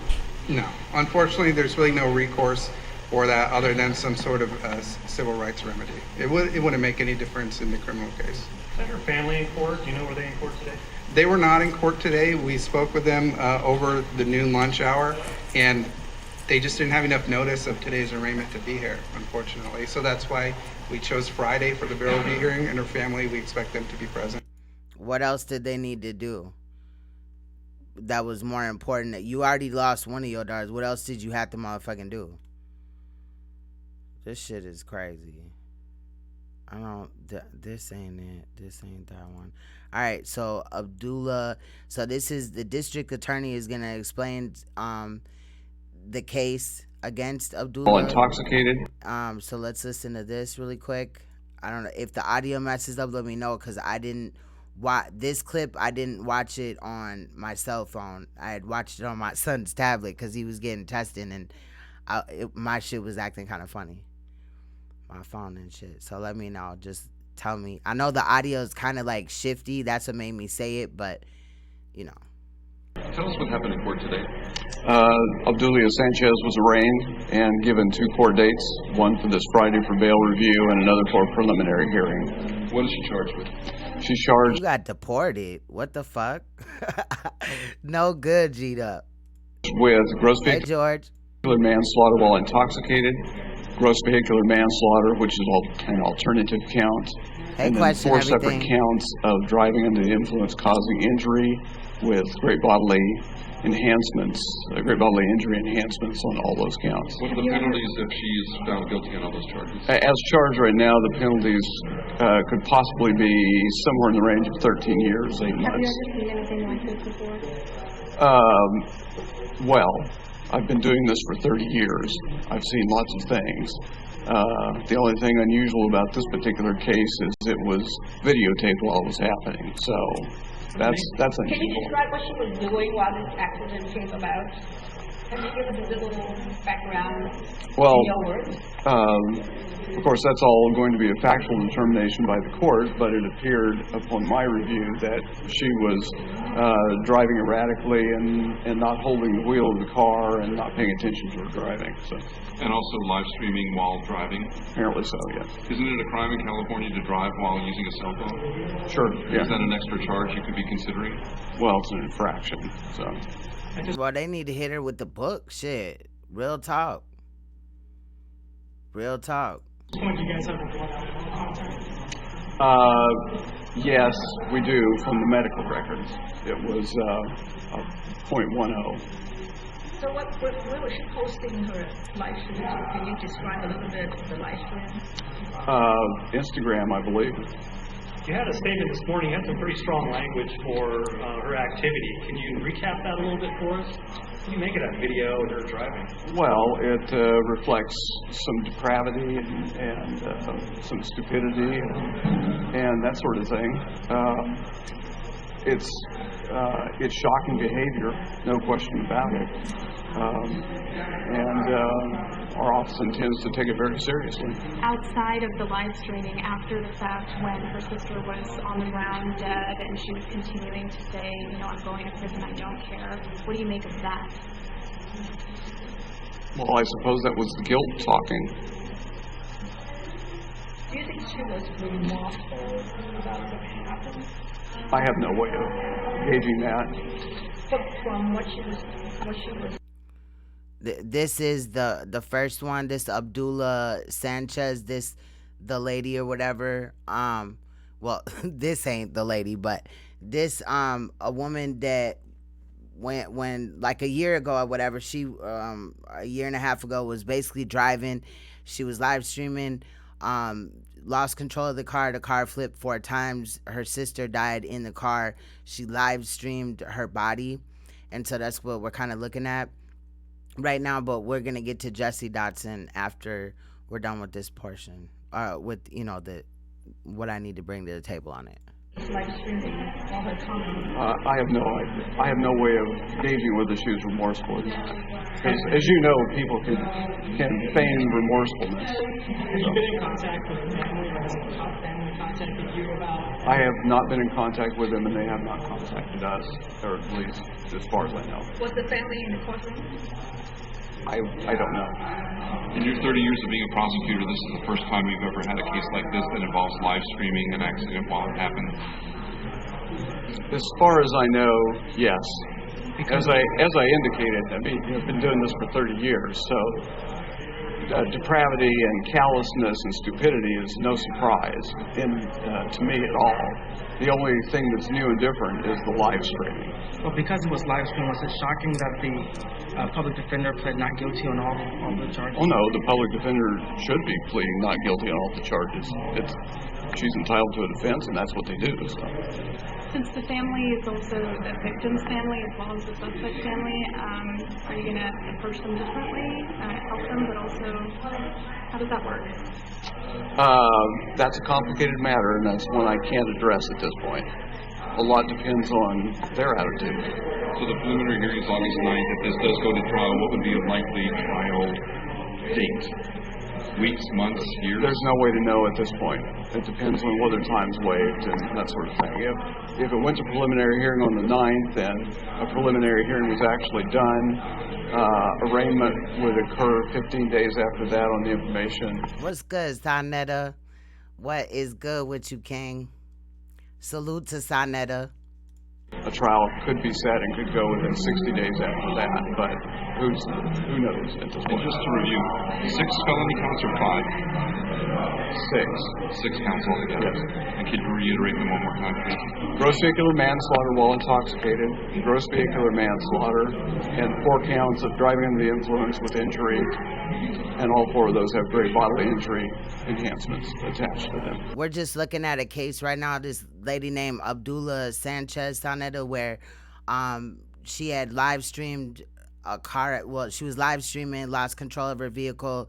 It tipped over, rolled 4 times, and her sister lost her life. The image or the video was graphic. She live streamed the whole thing, even the body of her sister and stuff like that, and her head was like split in half. It was very graphic. So we just looking at it because she had recently got released from jail, so we're just kind of running over the case or whatever, if anybody was wondering, even besides Sonetta. Yeah, and then after that, we're gonna look at the Leicester Massacre, the Leicester Street Massacre. It happened in Memphis, where a man decided that he was gonna kill his family or whatever. His brother and her children and some other people. Some of the children didn't die, but most of them did. So basically, he got charged with 6 life sentences. He's awaiting his execution. I mean, not life sentences, death sentences, and he's awaiting his execution right now. So, they were supposed to do it in 2012, but a lot of y'all know that these death penalty cases, they could be years before anybody is tried. But the situation, bro, in that case, just to give you guys a little inkling of what's going on, like the man had shot and stabbed 6 people. Well, there were several victims or whatever, but one of the victims was like a 2-month-old baby where he had stabbed the baby to death. So the story that's kind of going to come up after this is very graphic. It was on First 48. So just to let you guys know, if anybody, you know what I'm saying, this is going to be one of them live streams after we get done with this. But this situation, this is a learning experience right here because, people that think it's cool to live stream and, drive or whatever, especially intoxicated, you know what I mean? If you is live streaming, you better put your phone up on the thing and focus more on the road than your chat. You shouldn't be trying to read chats, and you definitely shouldn't be clout chasing or trying to, incite the live stream, right? Trying to make it more appealing or whatever so you can get your views up, especially when you're driving. Like, you can wait to live stream or whatever. And I think, this whole case is just a learning experience. It's unfortunate that, old girl is out, and this didn't even happen 2 years ago. It's just crazy. But let's just continue. There's about 3.5 minutes left of what this attorney right here, this the district attorney, what he's talking about the case, and then we'll look into it further because she had allegedly stabbed somebody before or attempted to. We had already heard that, in this case that her dad was sex trafficking her allegedly. So it's a lot of points to the case, you know what I mean? I wanted to get through that. So. And why would the penalties only be 13 years for taking someone's life, even if involuntary? That's the penalty. Yeah, that's the law. How does the fact that it was live streamed make this different than any other, DUI case or something? Well, at this early stage, I'd like to think it makes our case easier. Because you have the video evidence now. Yes. That will be entered into testimony as I'm the trial sure. progresses. Yes. Why do you think the nation is so captivated by this story? I assume because it was streamed as it was happening. She has a very important, on Friday, right? Right. So when will she be facing the life sentence?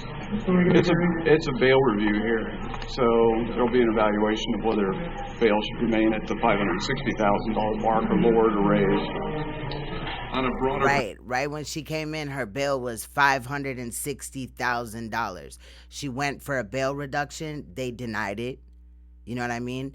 Then they started offering her pleas or whatever, and she took it, which was the 6 years, 4 months for the death of her sister, you know, and the whole situation. But like I said, she recently was out. So we just got a little bit less than 2 minutes of this clip, and then we'll look at some other shit. Perspective, what does that say about our society today, where teens are driving routinely and capturing things on Instagram, live streaming on Facebook and other social media platforms as a distraction for driving? What's the greater sort of social public policy lesson here, or public safety lesson? Well, look, this involves intoxication first and foremost. And over the years, I've seen case after case after case of horrific deaths and injuries as a result of intoxicated driving. And I keep thinking, you know, surely at some point the public is going to get the message. But it continues to happen. We've now added the additional complication of cell phones and the options available with those. It creates added dimensions to the whole problem of driving under the influence and distracted driving. It's bad no matter how it happens. These things can happen even in simple situations, but you put both of those things together and it's bad. Would there be more charges against her because of Instagram? Nope, no more charges. Cause they let her out. I'm finna show y'all that, and then we finna look at, hold on. Okay, cause we was out there anyway. I'll skip this one. I think this is the one. Okay, this is the new one, right? Now, this was just 4 days ago. Like, well, it said 4 days ago, but obviously it was around 4 days ago, a little bit more. But 5 days ago, whatever now. But when I had watched it, last night, it was 4 days ago. So this is Abdullah Sanchez, parole release indicative of behavior behind bars, legal analysis says. And like I said, Rachel had stated something about her going to a halfway house, and that would kind of go hand in hand with her getting out way earlier than she was supposed to. They're definitely going to want to keep an eye on her. And, not just release her to her family or whatever, because she could reoffend and shit. They probably have a list full of shit that she has to do as far as, like, rehab. Maybe she went through rehab in prison. But I just don't understand how she literally didn't even do 2 years for this shit. Like, that's crazy. Let's listen to this. You know what I'm saying? The way she did, it shouldn't have to be. The woman who live streamed the crash that killed her sister in 2017 is out on parole, serving less than half her 6 year sentence. Good evening. Thanks for joining us. I'm Alexander Balakian. And I'm Stephanie Baruchian. Parole for Abdullia Sanchez started last week. That's according to the California Department of Corrections. Our Dennis Valera spoke with our legal analyst about this. And Dennis, he says this is a pretty unique case. Yeah, that's right, Steph. To get out with more than a third of her sentence to go, our legal analyst says Sanchez must have made quite the impression in whatever rehabilitation programs she was in to get the okay from the DA's office and parole board for this release. I don't want to go to prison, but I deserve whatever punishment I receive. This is the last time we saw Abdullia Sanchez, February 8th, 2018.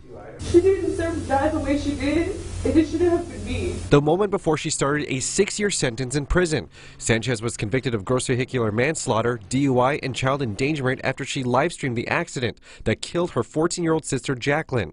But Sanchez only stayed in prison a year and 8 months. She was released on parole last week. Fuck it, just let her go. She's been good. Like, where they do that at? Again, I side with Patty, what Patty said.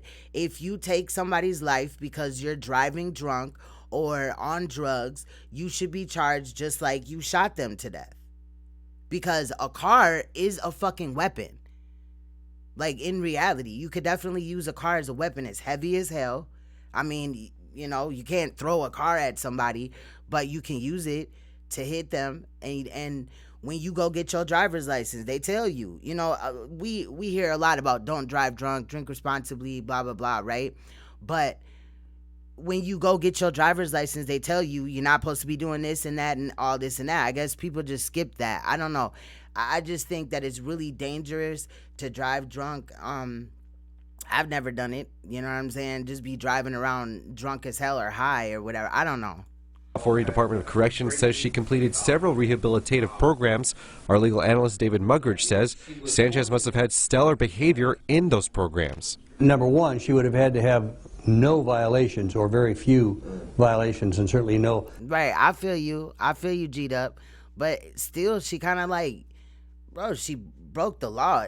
She didn't only endanger her sister. Now, what would have happened if she would have been behind the wheel or whatever, and, you know, her sister died, but she had also ran into another car, and the people in the car had died too, just like the other little case that we had heard briefly of Olivia, I forgot her last name, where she was driving in her car and she had ran into or, you know, lost control or whatever, and her sister died and 5 people in another car died.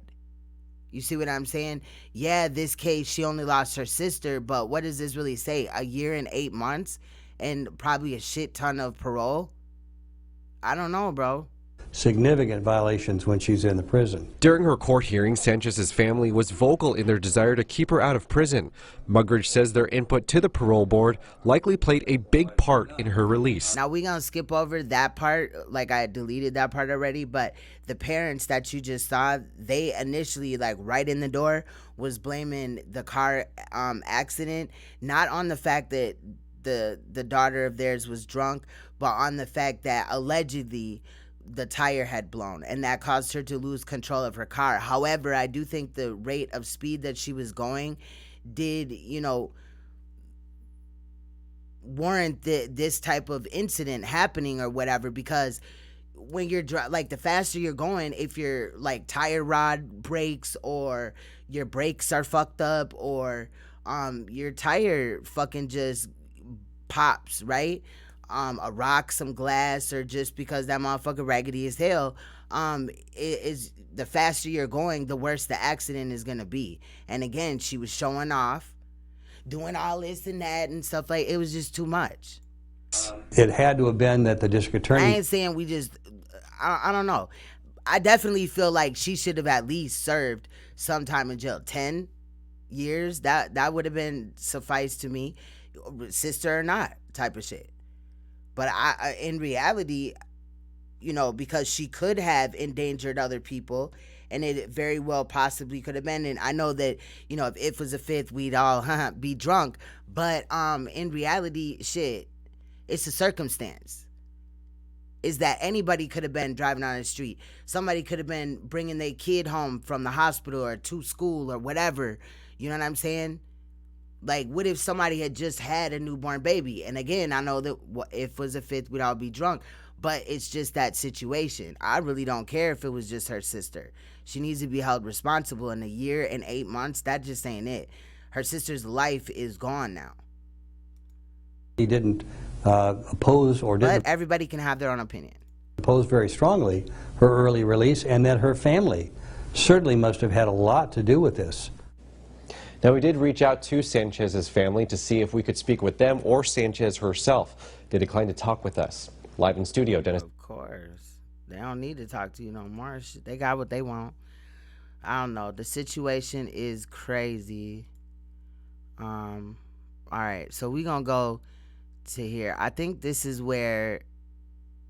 Okay, no. We don't even got to worry about that. Now, oh, man. We gonna watch there's this video, right? Now this man is gonna explain how somebody had reached out to him. This is a 22-minute video, but I feel like it's kind of important because it says OBDULIA Sanchez, that same girl, allegedly stabbed friend before killing her sister. Now there's a caller that calls in and is giving this information about said girl or whatever. So maybe this could speak to the character. Now, I'm not trying to demonize her, whatever, because we really don't know if this is real or, like, if this person is real or not.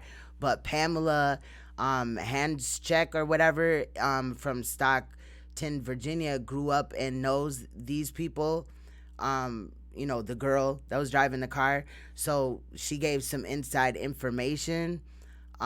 So I thought maybe we would listen to it, and then after this, we're definitely moving on to the trial situation with JESSIE Dotson or whatever, because that shit is crazy as hell. But I didn't know about this, and all the research that I did on this case, this was like the last thing. And I'm like, when I looked at it, when I seen the video or whatever, I'm just reading the thing like, yeah, right, you know. And then when he came up or whatever, but when old girl gets on the phone, I'm gonna probably fast forward it to there, because basically he's just gonna tell you that she's, you know, gonna call in and all this and that and shed some light. But it's like somebody that knows her, so this might shed some light on the character that she has in the community that she lives in. While the attorney was talking about that she's like a stand-up member of society, or what she does for the community or whatever, which I think is bullshit. Sanchez, OBDULIA Sanchez. If you don't remember this story, we did a few weeks ago about a 19-year-old OBDULIA Sanchez who rolled her car and killed her 14-year-old sister. We got a lot of feedback from a lot of listeners, man. And I tell you, I appreciate it too. Some said we were horrible, not us, but some said that she was horrible and that she was a bad person. Some said it was just unfortunate. She was just a 19-year-old. Yeah. Others said she was a real piece of garbage. But like all these stories, you often don't get that to that person. You know, you really don't know what or she is, or who she is about, or what she is about. And if they are a nice person or not, or if they're just a horrible human being. We don't never know that. And more or not, there is that side story or the background story that we never really get to hear, or never. And that's why I want to just low-key sit through this 22-minute clip or whatever, because when old girls start breaking shit down or whatever, like, I'm going to just tell you, this Pamela girl, her nephew and her are about the same age, so they kind of like run, you know, with that same type of crowd or whatever. And how she speaks about OBDULIA, whatever, is not just like, oh, she was just a teen that was getting drunk and shit. She does bring up the child sex trafficking that her daughter allegedly had. Her dad had allegedly like put her through or whatever. But again, sheds light on the situation. Get shared with us. Mainstream news, radio normally just passes on this information, and they don't want to share it. Yep. I don't know why that is, but they just don't feel like it's important. So when you receive a call from a young woman who knew a little bit about Mrs. Sanchez, we certainly were glad to give her a chance and to voice her opinion and share some of her so-called facts that she claims that she knew Mrs. Sanchez and her family and friends and cohorts. You know, we had that lady on the phone who says she does know her, and she says she knows that dirty little past from OBDULIA Sanchez, and where she came from and what's going on here for rape. All right, so I'm gonna try to speed it up a little bit. My nephew, I grew up with. All right, I don't want to go too. Okay. Nephew was. Let's just use 30? his first name. I don't want to use his last name. Let's just use his first name. Damn, I thought it was a little bit more into it. All right, here we go. She claimed she was 28 instead of 16, being her original age, which she was. Hold on, I gotta 16. Go back just a little bit more. There was a bit of information that was given to the nephew that Miss Sanchez was much older than what she actually was at the time that they were friends. Actually, Miss Sanchez defied her age. Mm-hmm. She, from what I was told, she claimed she was 28 instead of 16, being her original age, which she was 16. Right. And which is very unfortunate because at the time your nephew was. Let's just use 30? his first name. I don't want to use his last name. Let's just use his first name. Is that okay? My nephew's a very mature boy. Mm-hmm. A man. And I know my nephew. I grew up with my nephew. And can you use his first name, not his last name, just his first name? For private reasons, we'll just call him Jay. I'm not going to say my nephew's name, because he's incarcerated. We'll just call him Jay for now. And she lied and said he kidnapped her, raped her, and used her for prostitution. Now listen to this. I'm not, and again, like, we're not gonna like stone her to death or nothing like that. But I just want to like show you again how like the news, right? We already know that, y'all ain't dumb. But the news will portray somebody one way and have you feeling all guilty and shit. And again, this is like, take it with a grain of salt, right? Because we don't know this Pamela lady, but this man's attempt to, get the back story of this situation, since people are trying to present it or whatever, because you really don't get that type of character situation, especially from somebody that didn't have any charges allegedly before. So I'll be right back as well. And Miss Moore said fake news. You here for the information? Much love. And the voice. Much love, Sonetta. Friends, but they were part of the neighborhood gang? Is that how that was? I'll be right back. No. They were just friends. Just friends. And she wanted more than just being friends. Oh. She wanted a little hanky-panky. And he was, he just wanted to be just friends. She wanted more out of that. Now, as far as you know, they didn't have any kind of sexual relationship. No. My nephew was looking for a woman who was more stable. Aren't we all? Yes. And I know my nephew. Sure. And my nephew wanted a stable environment. He has a son. She took that away. She took that away by cutting his throat, stabbing him, and his physical being is now destroyed. Now, where were they at when she allegedly attacked him? Where were they at when he got allegedly attacked by her? I mean, was he at his home? In front of his house. In front of his house. And Yeah. was there an argument that started this, or was it She was acting normal. And what happened was, he said, you know what, when he found her ID, he said, this is it. I don't want nothing more to do with you. This is it. We're done. We're as friends. We're done as friends. And she just zapped she out. was just laughing, acting like it was normal, everyday normal. And she attacked him. She attacked him. And cut his throat. And cut his throat, and my nephew's lucky he didn't die. Now, did she get he charged? Lost a lot of blood. He was crawling to the front door, and my sister went out, and Her sister Maddie. She's crazy. She's crazy from the way she looks. She looks like she's deranged. You're talking about Sanchez. OBDULIA Sanchez, yes. Now, they call her Lulu for short. Lulu. So the lady said that this woman right here stabbed her or cut her nephew in his neck. The same one that everybody's sitting up here talking about, they feel bad for her. And I'm not talking about y'all, because I read a lot of people talking about they feel bad for her and she's a kid and innocent. And, you would think that, right?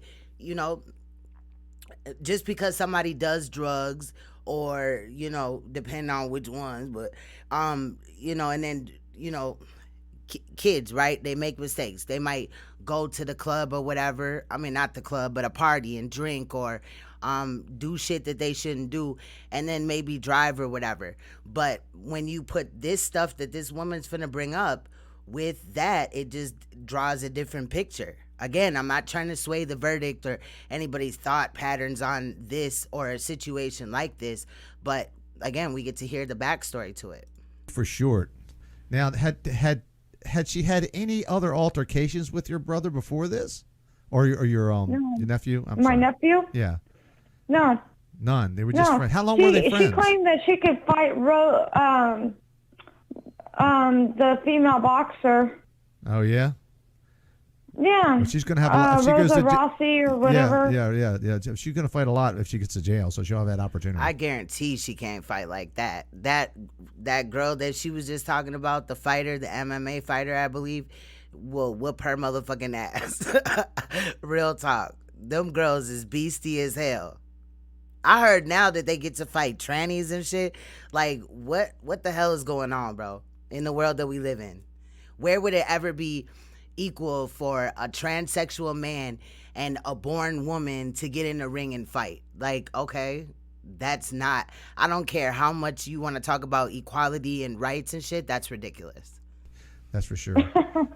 She better go through the chain boxing. Yeah, she better do that. So So after he was stabbed, was she? Did they arrest her? Did he bring her? Did he make any charges against her at that point? They arrested her for aggravated assault, and then she claimed that she did it out of self-insanity, and then I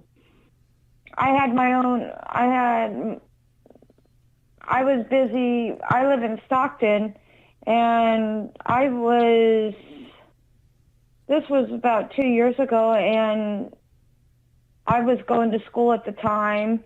I had no contact with my sister. Right. I moved out in 2010. And when this happened, my oldest sister, she notified, she let me know that my nephew got stabbed. Right. I asked her where he was at, and so they dropped all charges. I wanted to find out where he was at. Right. So but when she did this, they didn't arrest her or anything. They just dropped all charges, and that was it. Yeah, they dropped all charges. It was almost like she was, get out of jail free card. Huh. And what I guess he didn't have to plead anything. He was just a victim here. He didn't have to say what he was doing. He was a victim. How long did he stay in the hospital? About 2 weeks. Okay. Wow. And then after that, did he still become friends, or were they just like, I hate you forever? No.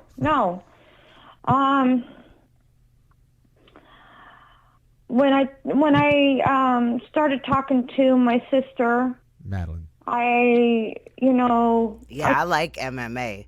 I had to, pause it, fair use or whatever. But I love MMA. I just seen SMTH. I could watch that shit forever. Boxing. I like that type of shit. Another thing I like, y'all remember like Gladiators, right?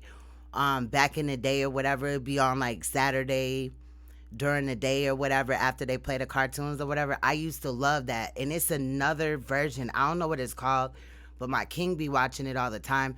And it's like that. And they take like people from all around the world. Like you go up against people from China and all this and that. And they have like this big ass like gladiator type of like obstacle course or whatever, and you got to get through it. And I'll be in that motherfucker geeked up. Like that's the only, I like watching stuff like that next to crime and shit. I like that. I told her, I said, I don't like crime, but I'm just saying I like to look into it. praying for your son to get well. Right. I said, that was my nephew. That's my nephew. And Abdulia destroyed my sister's family. I gotcha. So after all this happened, they didn't see each other anymore after that. No, my sister's angry. She's angry. I'm talking about your nephew. She's upset at the fact I'm talking about your nephew. that this 14-year-old girl died.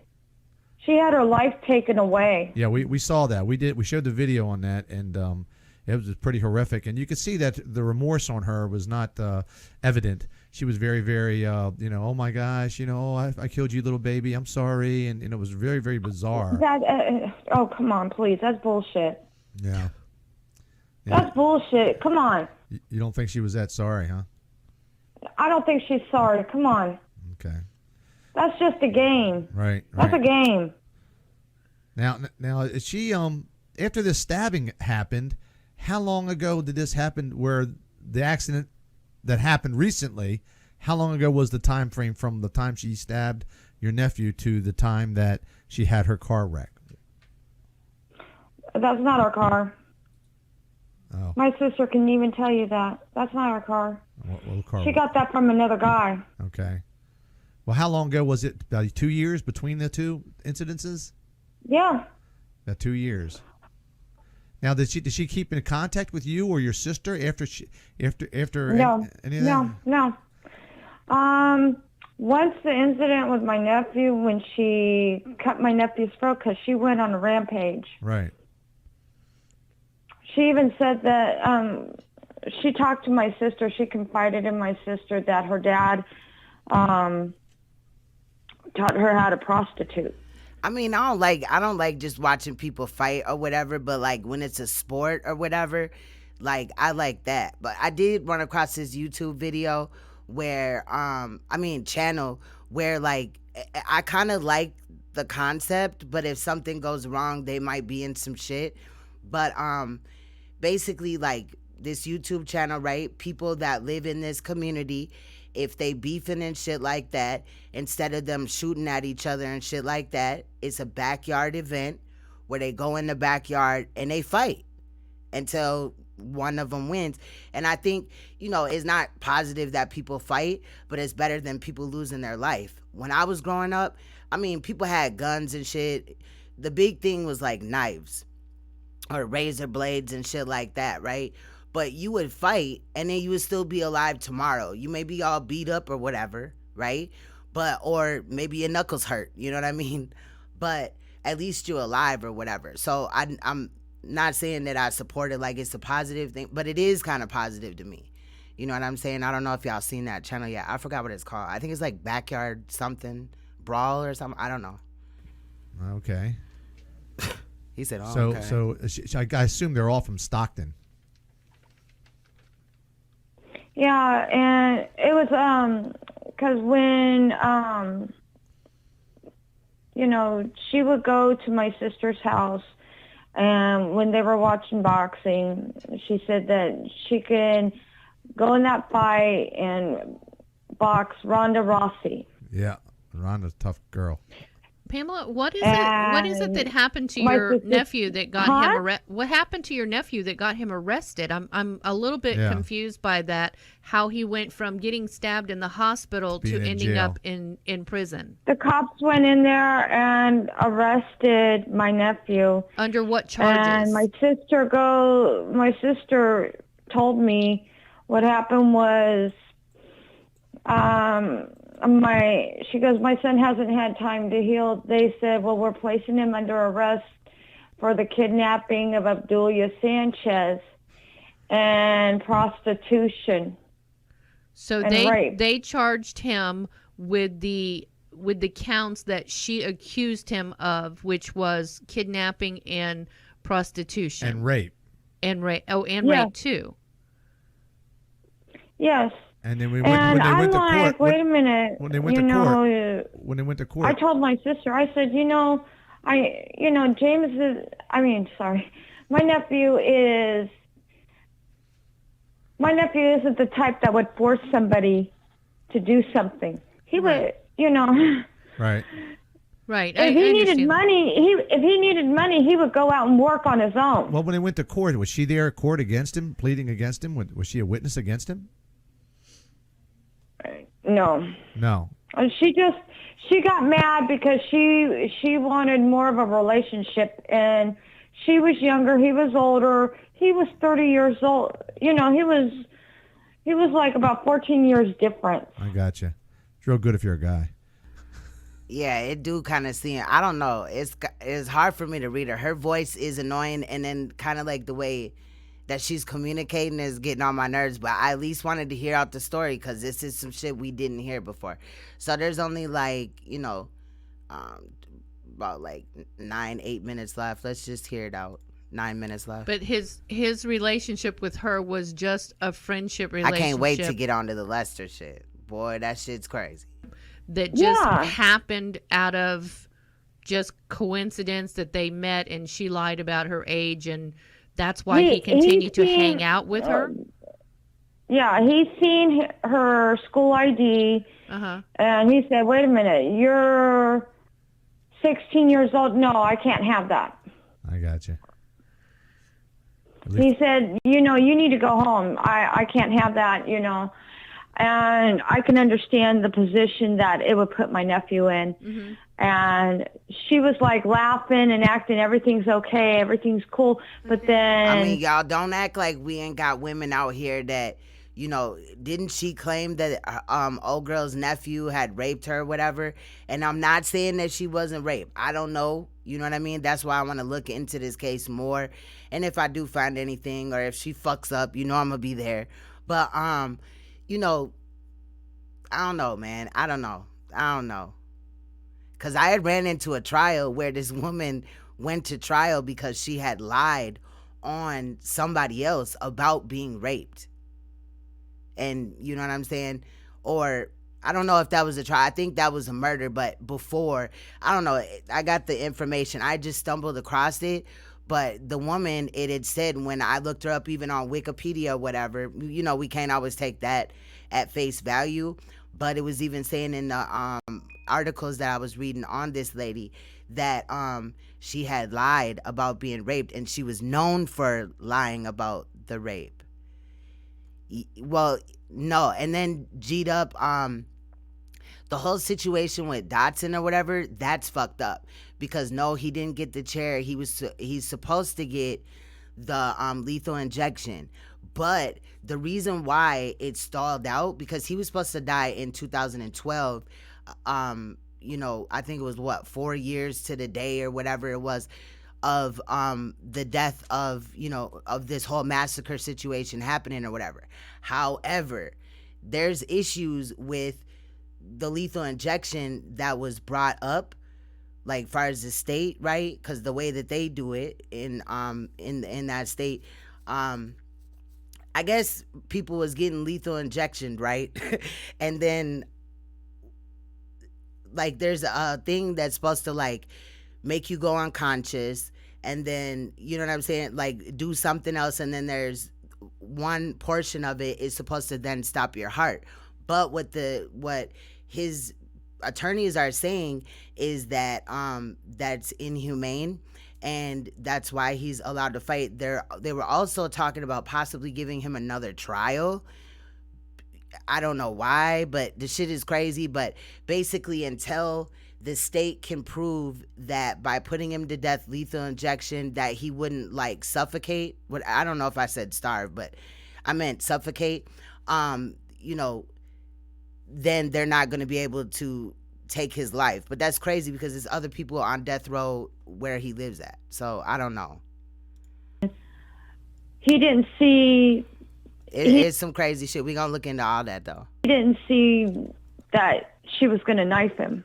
Right. Didn't you tell us earlier that there were... Oh, and they said that whole situation, right, the appeal or whatever about the lethal injection, that could buy him another 10 years.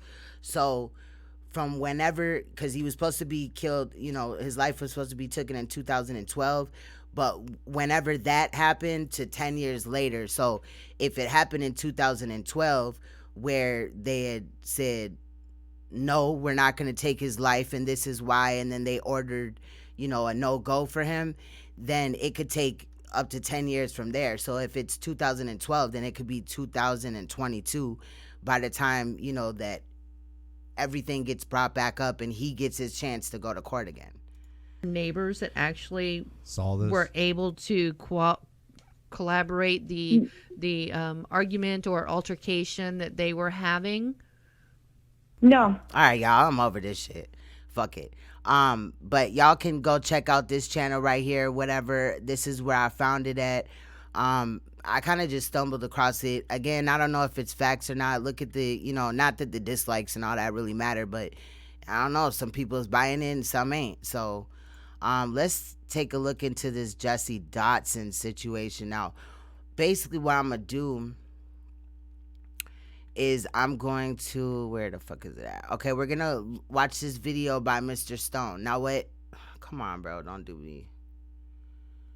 Okay, I was about to say, because my motherfucking internet is on 100, and I'm on. So basically, Mr. Stone had put together a video of the First 48 situation, right? Because this case was on First 48, okay?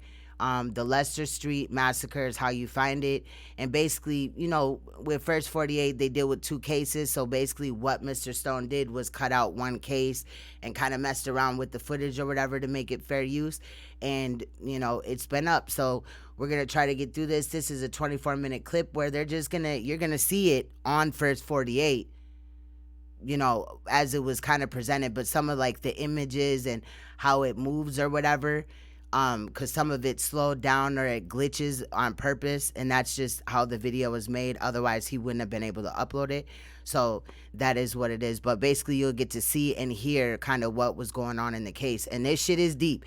So if, you know what I'm saying, fucked up shit throws you off or triggers you, then you might want to leave. This might not be, you know, the rest of the video for you or whatever. And definitely, if it gets too much, you guys step out. You know, it's healthy to take a break and come back, because this case is very damaging. 6 people lost their life. I believe 2 kids fought for their life and, you know, are alive. 1 testified against him. And when we get to that portion, because I got the trial, which the trial was quick. This whole, the jury only deliberated for 90 minutes, royal family. Okay, but he had lied and said a whole bunch of shit. Like, he tried to say that it was the GDs. He tried to make it look like a hit because his brother was a GD. And JESSIE Dotson is a kitchen crip. So, you know, even with it being his brother, you know, is that situation. I also want to let you guys know, just in case we don't cover it or I forget or something, that the inmate, the cellie that he had, right, when he was in jail, when he was in prison, because essentially JESSIE had just gotten out of prison like about a year before this situation, and JESSIE alleges that his brother had fucked his girlfriend while he was in jail and did some other shit or whatever. And it was I think it was some shit also about some clothes or something. And he had told his cellmate that he finna kill him, or this dude that was in jail with him, that he's finna kill his brother when he gets out or whatever. And the cellmate had came and did a video for the news or whatever with his identity hidden, and basically had stated this information. He kind of said, like, at the time he just thought he was full of shit and he was trying to direct him the right way, right? But JESSIE was like, nah, nigga, I ain't trying to hear that shit. And it was something about dude trying to like read him some scriptures, and JESSIE like snatched the Bible from him or some crazy stuff. And the dude didn't take it serious until one day he just happened to turn on the TV and it was the news, and it was talking about this whole massacre where even like children, the youngest victim was 2 months old, you guys. So again, I'm stating that this is very, you know, this is a tough case right here. Memphis, Tennessee, 6 p.m. A heavy rain blankets the city. The police. I want to try to see my son. My kid's father, the door's wide open, and they're not getting no answer. Help someone out, okay? When police arrive, they find 6 victims dead and 3 young children in critical condition. And now y'all know, if y'all watch First 48, we got a lot of crime people over here that, you know, be interested in crime, right? But y'all know that that's not the narrator's voice, and some of the cops' voices have been changed or whatever so that this could be able to be uploaded. So basically, it is the actual footage of the Leicester Street massacre that played on the First 48. And then we'll get into the trial, because again, I got that too. Condition. The children are rushed to the emergency room.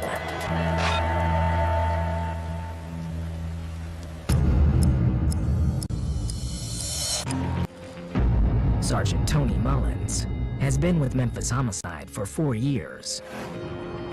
Lieutenant Armstrong called and says that we have 6 homicides inside a house on Leicester. And we have more at the hospital. I'm not even sure how many victims we have at the hospital.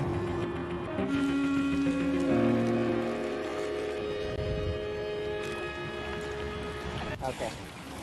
Just hold off before we get in there. With all this water and I don't want to go back in there until we got booties. Who's at the hospital? Lieutenant Tony Armstrong has been with the Memphis Police Department for 19 years. I don't know who's at the hospital from filling response. Did they send them? Yeah, because he just told me the update they got, they're all extremely critical. Yeah, and then he tried to say, I remember watching this episode like when it first came out, and I was like, damn, because my kids was really young at the time or whatever, and shit like that. And I was just like, damn. So I spent a lot of time in the crib and shit because I didn't trust babysitters. But this case is fucked up. Like, this case is fucked up. And so JESSIE claimed that the police had like badgered him into confessing, but when his mom walked in the room, he like broke down like a baby in front of her. You know what I'm saying? Like, he admitted that shit. It was one of them moves like, you know, the police start pressing you and you like, oh man, you know what I mean? That shit. Because you know when you see that shit on First 48, you know somebody finna tell. You know what I mean? Then when the commercial comes back, they got pop and chips and a whole meal and shit. They just telling on everybody. You know what I'm saying? But it didn't happen like that in the case. I guess they was like, fuck that. We ain't giving them shit. 6 people that are dead in the house. Sergeant Rick Davidson, a rookie to homicide, will be the case. Yeah, that's why we looking at it G'd up, because you had requested it and shit. And I remembered it right when I had seen Jessie Dotson. I gotta get the other case. I had lost my list of the other case that you had requested, but I will definitely look into that as well. Next after this, because this trial is pretty short compared to the ones that we normally look at, you know, even here or Queen Supreme. But what was I finna say? You know, because they deliberated for 90 minutes, which is short as hell. They essentially went in and came right back out pretty much in court shit, you know, how that goes or whatever. But on Monday, I wanted to start, or whenever we get done with Jessie's thing, I wanted to start looking at the Adam Matos or whatever situation where he had murdered his girlfriend, well, his baby mother, her new boyfriend, and her parents inside her home. That case is so graphic, bro. I'm still kind of going through and collecting everything. That's why I was like, let's just get Jessie out of the way too. But I remember this case like verbatim. Coordinator. The 3 that are still alive, what part of the house were they? The oldest, he was a teenager. Davidson gets briefed about the 3 children who are being treated at the hospital. I'm gonna guess anywhere between 10 and 12. He was laying in the bathtub. Okay, what about the other? There was an infant on the couch. And then there was another one, I don't know. 2 months old, y'all. 2 months old. The infant was 2 months old. One of the victims had a knife stabbed through the head. This shit is crazy. There was a boy or a girl, looked like a boy, in the bedroom. Okay.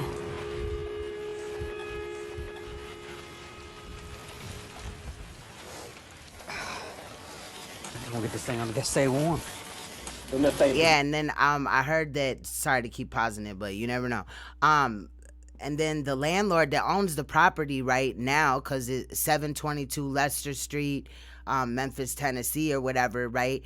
After the fact, you know, the landlord had to, you know, go clean up or have it cleaned up after all this blood and everything was in there or whatever. So they had to rip up the floor and repaint the walls and stuff. And he had stated that sometimes when he showed the house, people wanted to not want to rent it, and then some were like, hell yeah, like they just, you know what I mean? Kind of like when murderers go to prison, right? Especially like serial killers and shit, you'll just have a lot of like fucked up individuals that want to like be pen pals with this, you know, serial killer type of person or whatever. So, you know, that shit. And Jessie Dotson also, let me let you know, may or may not have gotten married in prison, but a number of years ago, you know, he had stated that he was going to get married to a woman. The woman had reached out to the mother, whatever, and the mother just said, what kind of creepy ass woman would want to be married to somebody that you can't physically touch and that had killed all these people? But let me also state that there are no conjugal visits there. So regardless, this wife or whatever will never be able to touch this man, period, point blank. So this shit's crazy. Pazuki or whatever. Okay, killed 5 people. I'll look into that. Nobody comes in this house. I don't care what their rank is. I don't care who they are. What the hell? It's all right here. In the living room are 4 adult victims, shot multiple times. They've been here a while, too. There ain't really no sign of struggle in here. So it's almost like they were made to come in here. The first victim is 30-year-old Cecil Dotson, who rents the house. No, that's Jessie's brother. Cecil Dotson is Jessie's brother, and you'll hear a little Cecil who was killed as well, and that was Jessie's nephew. Also in the room is his girlfriend, 27-year-old Marissa Williams, the mother of 4 of his children. We got multiple wounds, variety of wounds. The 3rd and 4th victims are 33-year-old Hollis Seals and his girlfriend, 25-year-old Shindri Robertson, both friends of Cecil. I'm thinking we got blood in the bathroom, on the toilet, on the tub. The children are back here. In back bedrooms, they find 2 of Cecil's young sons, also dead.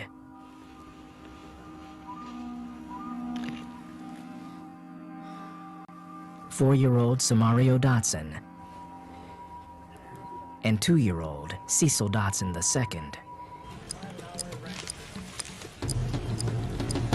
I want everything photographed as it. The team begins to process. Oh, I will also state that I do remember that one of the victims, I believe juvenile, but regardless, her pants were pulled down after she was killed, and they found some of Jessie's semen on or around like her pants or underwear or vaginal area.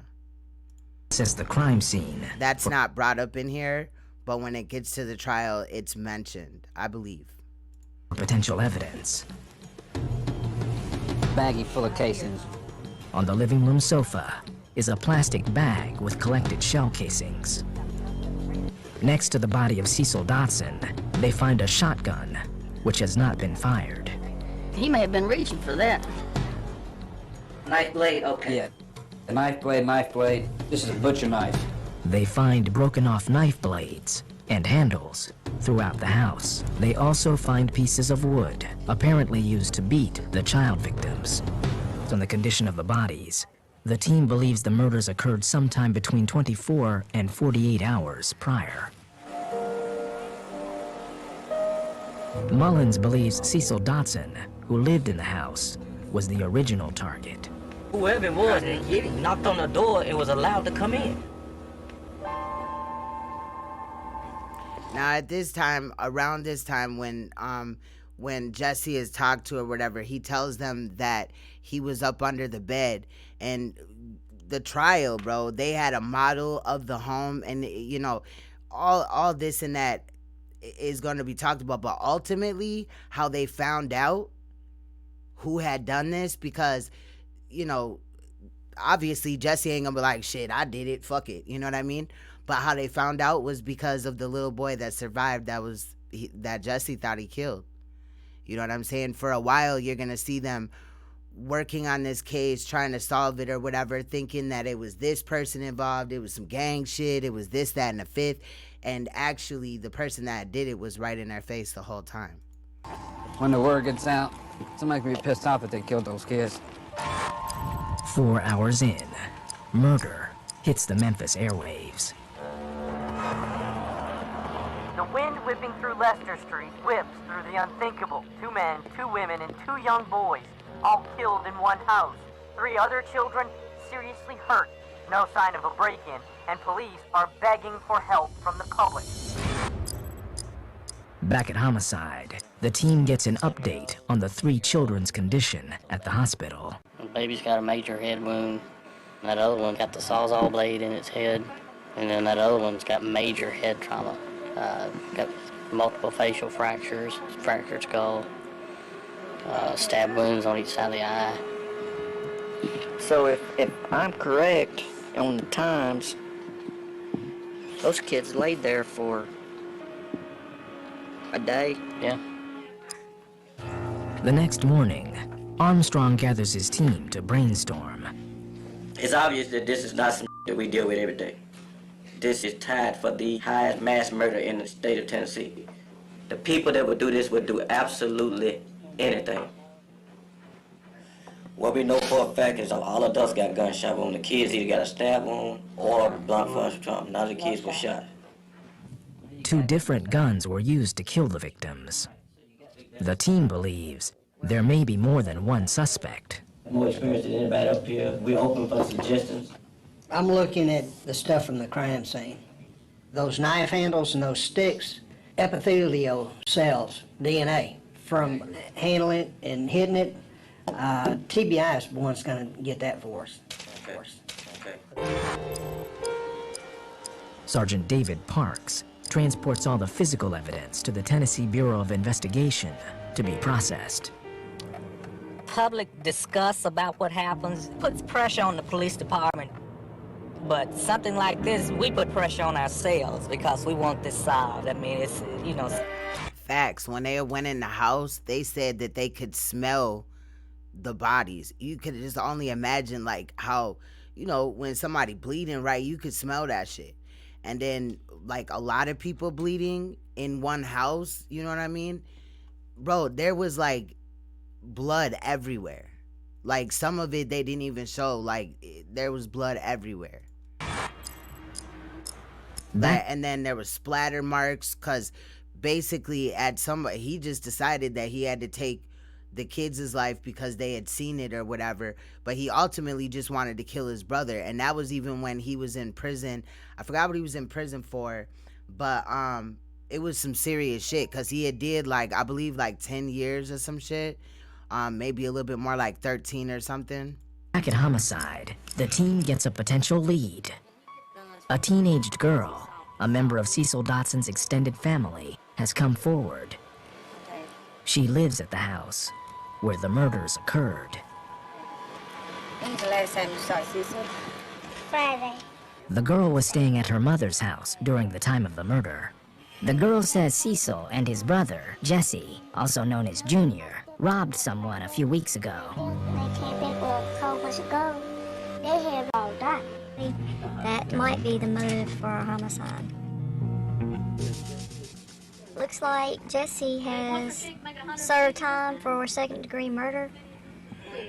And the database shows that he just got... Okay, you just heard it. I believe it had something to do with drugs, like he was trying to kill somebody because he killed somebody or whatever because he was trying to rob them or something, or some drugs. It was something like that. It was something about money and shit, obviously. Got out of jail. 15 hours in, Cecil's brother, Jesse, arrives at homicide to be interviewed by Sergeants Terry Max and Joe Stark. Let me ask you this. Stark asks Jesse when he last saw his brother Cecil. Sunday. Okay. Sunday, late Saturday, early Sunday? Yes, sir. Who did it? Max asks Jesse who would have wanted Cecil dead. Anybody? Yep, because he had only been home for like 6 months. It wasn't long at all. It really wasn't long at all. Tell me about the incident with him and Dotson. I mean, on a previous occasion, him and his brother had argued about a jacket. You know what I mean? Like, shit always, they really didn't, the brother wasn't really feeling how Jesse was, you know what I mean? You know, he's a family man. I ain't saying that he perfect or whatever, but he just really didn't like that. But as his brother, he wanted to be there. But Jesse's something special, bro. Jesse claims that Cecil... And he testified in this case, so you already know it's finna get good. So get your popcorn, your motherfucking shit, your pop, your whatever you drink. Whatever you're doing, get it and relax, because this shit is crazy. ...in a gang called Gangster Disciples, and that Cecil had been feuding with an alleged fellow gang member, nicknamed Doc Holliday. In Memphis, the homicide team is working the murder investigation of 4 adults and 2 children. Detectives learned that one of the victims, Cecil Dotson, and his older brother, Jesse, may have robbed an alleged gang member known as Doc Holliday. Now, Sergeants Terry Max and Joe Stark talk with Jesse, hoping for a lead on Doc. Y'all never with Doc at all? Doc could tell you he never met me like that. What happened between him and Doc? Bruce was supposed to Disrespected, Doc. According to Jesse, his brother Cecil and Doc Holliday were both called to a meeting by the gangster disciples, a gang they both allegedly belonged to. But he was supposed to be at this meeting. He just ain't gone. Yeah. He wrote him up. Cecil apparently refused to go to the meeting. What usually happens at those meetings, if they get written up? They had to go to trial. And what happens after that? If they get found guilty, I guess they get their punishment. What's usually punishment? Enlighten me, because I haven't got a clue. I'm saying, No, that's not his voice. That's just how the clip is, so that it could pass from the YouTube gods. You know what I mean? Because they got bots that be picking up shit or whatever. So I don't know. But helium voice, right? If he moved it over to the next setting, it would have been the chipmunk. A few hours later, Caroline's here. Mason and Stark returned from speaking to the hospitalized 9-year-old victim. Eyes are real swollen, so he doesn't open his eyes at all. I asked him what happened that night. I said, can you recall what you were doing? And he just kind of laid there, you know, for a minute. Then he said, yeah, I was in the living room. He said they came to the door. And I said, did they knock? And he said, yes. And I said, who let them in? And he said, Mama. I said, what happened when they came in? He said, everybody was in a circle and they started fighting. You could see him tear up. He won't say another word. The team has no choice but to wait for the 9-year-old to recover further before talking to him again. Right.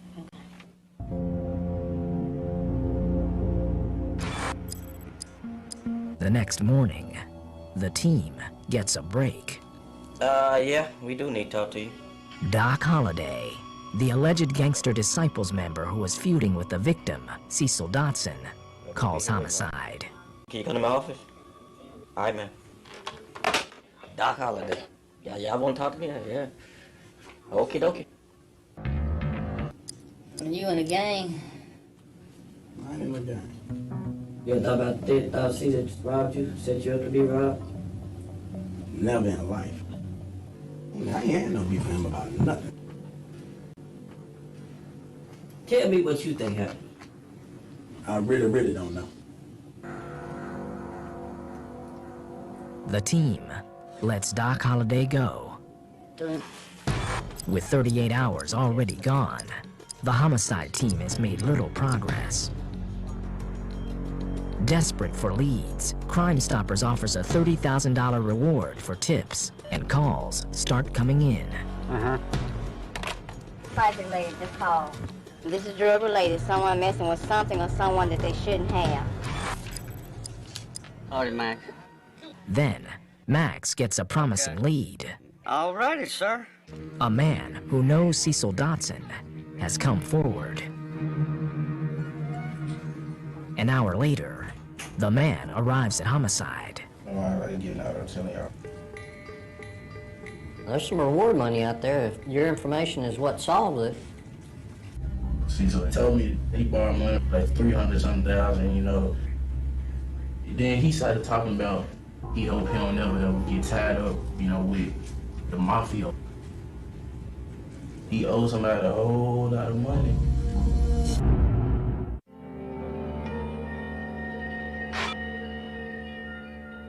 In Memphis, the homicide team is working the case of 6 people brutally murdered in a house.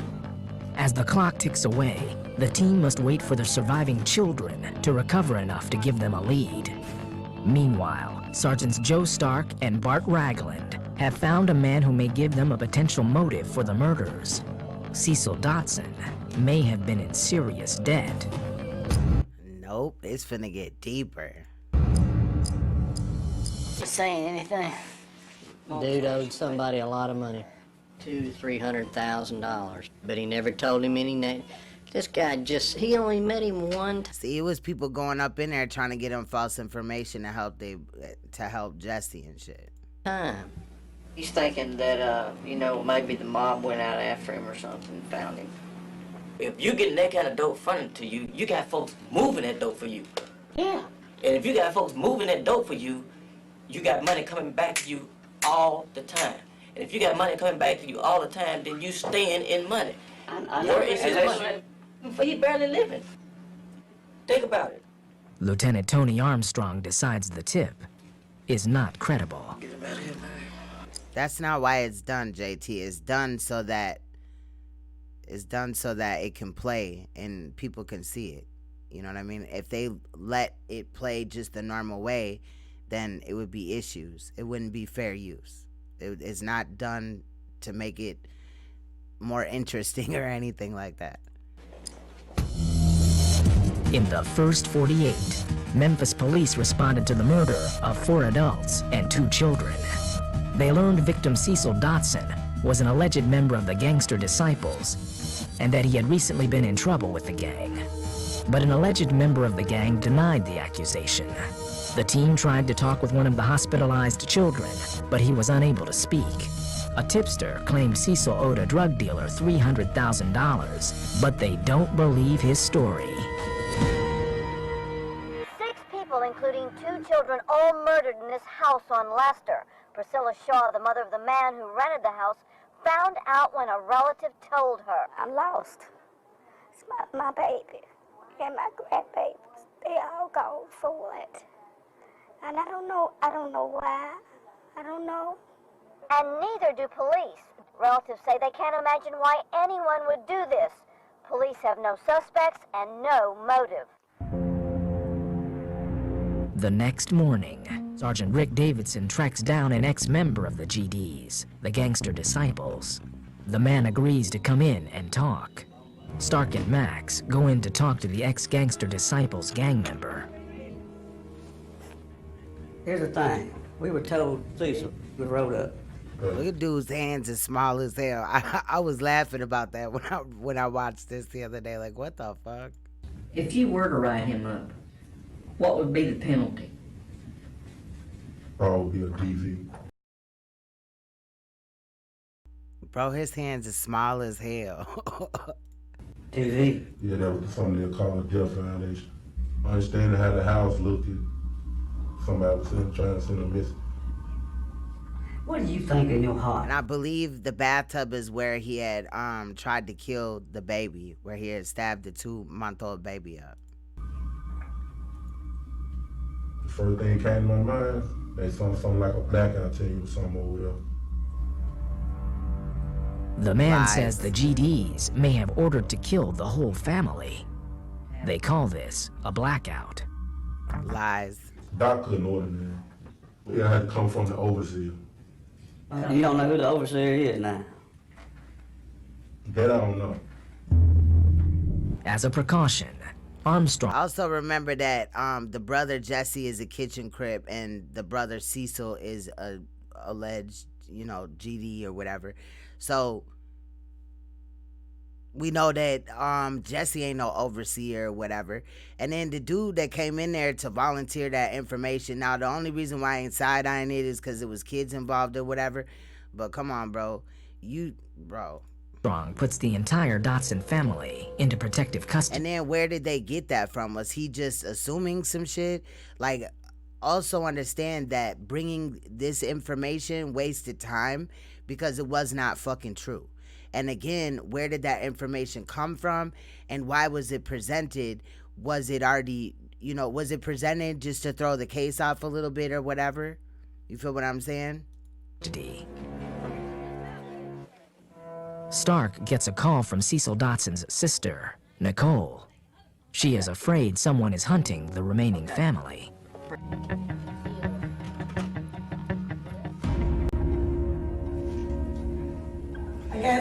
Now listen to this, cause it's some funny ass shit right here too. It don't make no fucking sense, but listen. Too many people was telling me that they went over there looking for his whole family. So me and my family left home last night between 8:30 and 9 o'clock. You started receiving some phone calls last night that your family was in danger? Yes, ma'am. Nicole says that soon after they moved, someone started calling her from her empty apartment. Do you know who the person was that was calling you?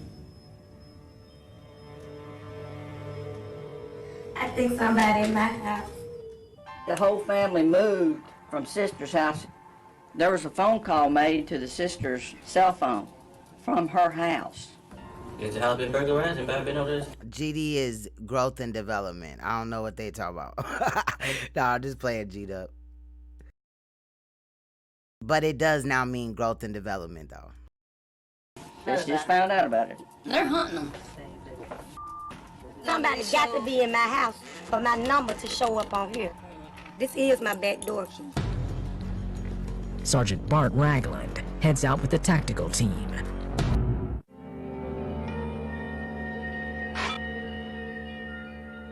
In Memphis, the homicide team is working the murder investigation of 4 adults and 2 children. The team learned a local gang called the Gangster Disciples, or the GDs, may have ordered to kill the entire family. Now, they have a tip that someone may be in the apartment of Cecil Dotson's sister.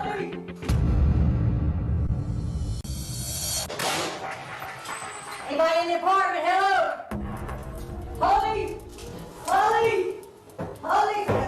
Holly? Clear. They're clear. They find no signs of forced entry. Well, it wasn't a baby that it is the witness, Rachel. The little boy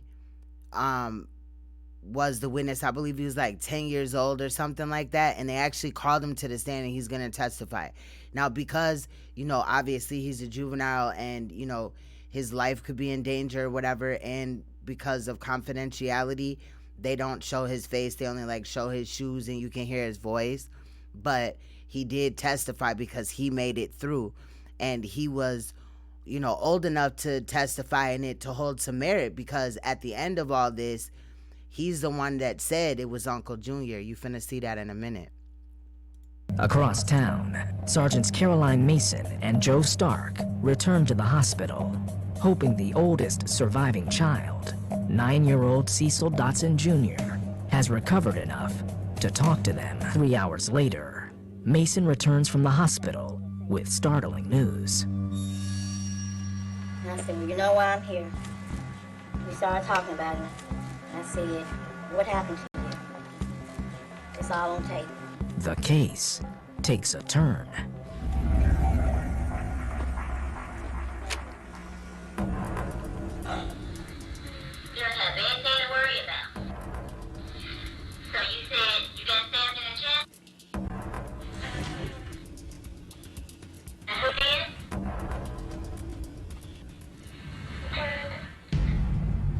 The 9-year-old says that his father's brother, Jessie Dotson, also known as Uncle Junior, is the one who attacked him. Looks like Jesse's went away for about 14 years on another case. We've been getting numerous Crime Stoppers tips. A few hours later, the team brings Jessie Dotson back to homicide.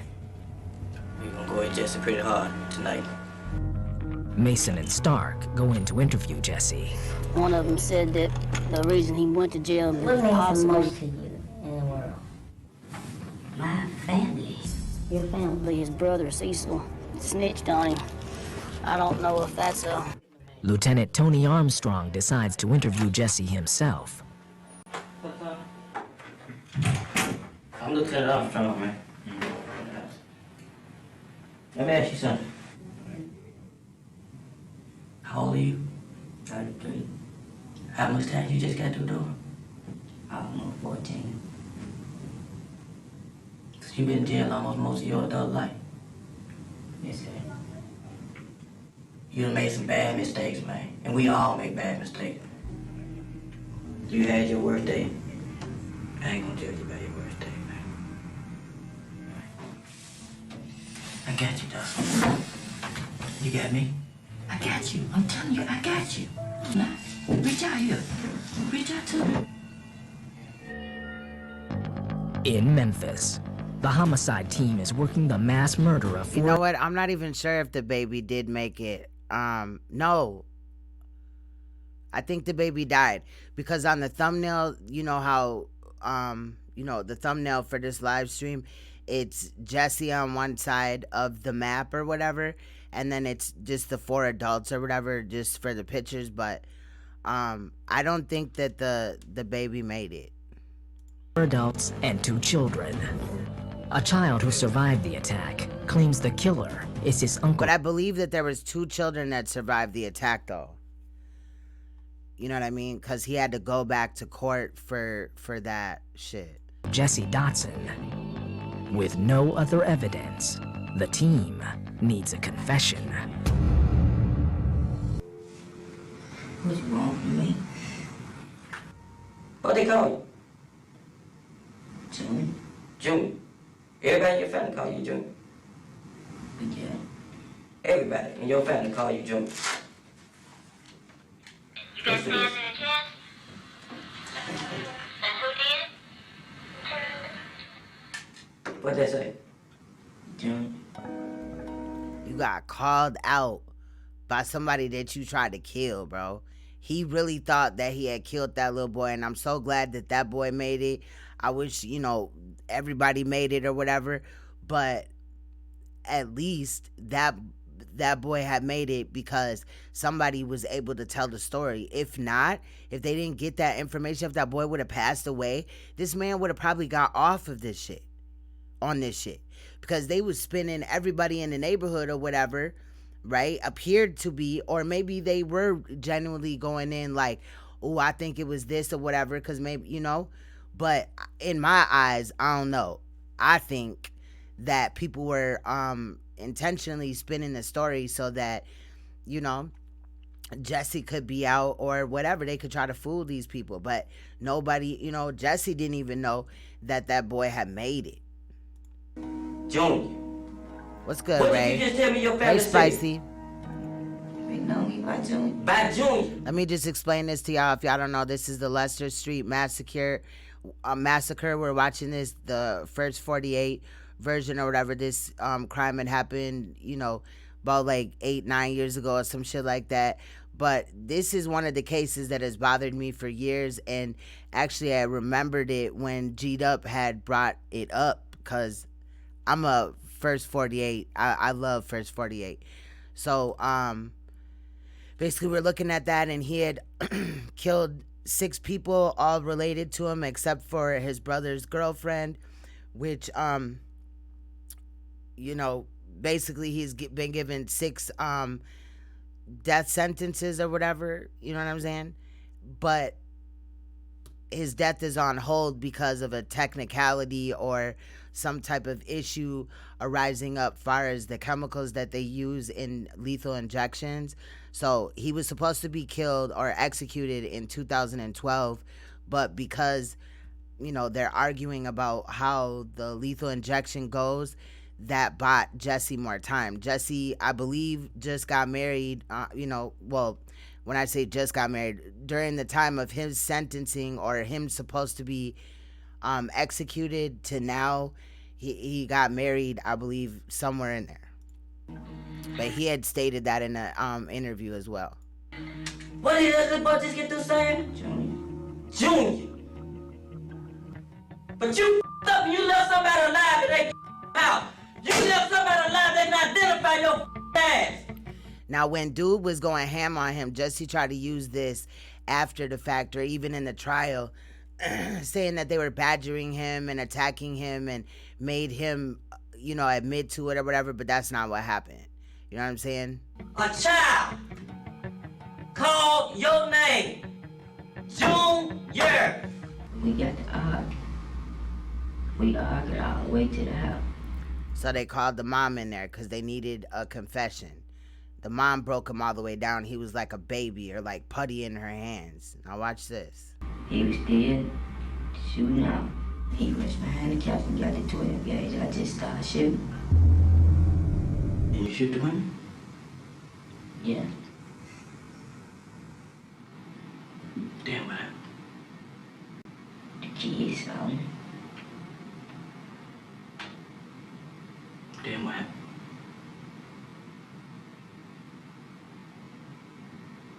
I tried to get rid of the kid. By doing what? I snuck him. Where'd you get the knives from? They was in the house.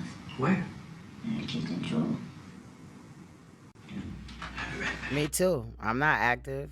I feel you, Ray. Real talk. On some ground shit. You know what I'm saying? An hour later, Jessie and Cecil's mother arrives at homicide. Right, how does an investigator sound threatening? Well, she had already came in there or whatever, I believe, but she had broke him down and then got a confession or whatever. Some of this is kind of rambled in here or whatever, but how in the fuck does he feel threatened? You just took 6 people's life, bro, and now you're threatened because somebody raises their voice at you. And I'm never, you know, gonna side with him because in reality, bro, you killed a baby. Like, you attempted, we don't even know if the baby's alive, but he attempted to kill a baby. He had killed children as well as them, you know, them 4 people that is on the thumbnail or whatever. Look at me. And I got autopsy photos too. Talk to me. What happened? You and him. He set the gun down. When he set it down, I just started shooting. What happened to the babies too? They got stabbed. You did that? Yes, ma'am. Why?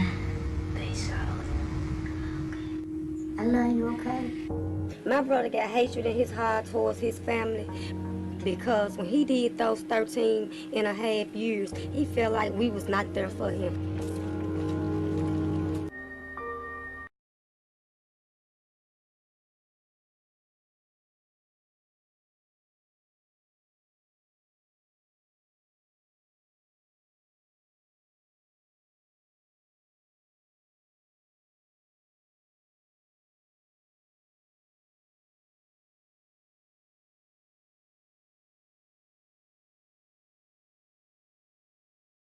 Harbored.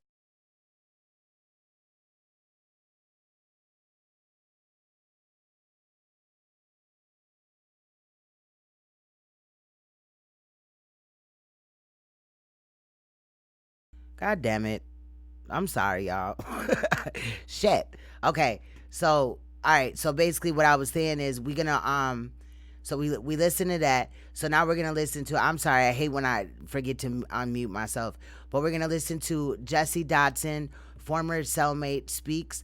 And this is the clip that I was telling you about where the cellmate who was locked up with Jessie for, you know, the years when he was in prison or whatever, doing that sentence, right? That, you know, he stated to this cellmate that he was finna kill his brother. You know what I'm saying? And again, the cellmate didn't really take it as face value or whatever, but, you know, one day, you know, he gonna tell the story or whatever. This shit's sad. Channel 3 exclusive from the... I'm not blaming this cellmate either, because, you know, when you in jail or prison or whatever, sometimes people say the weirdest shit or they be lying or whatever. You know, it could be just frustration, but, you know, I'm just saying. Man who says he shared a cell block with the alleged Leicester Street killer.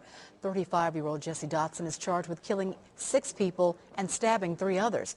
Most of those he killed were members of his own family. Tonight, new information reveals the murders may be a result of feelings Dotson harbored for years against his own brother. On Your Side investigator Stephanie Skurlock is here with the story.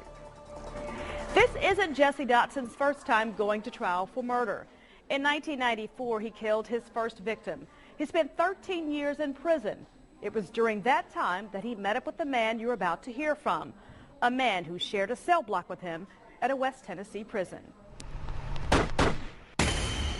He was in for a second-degree murder.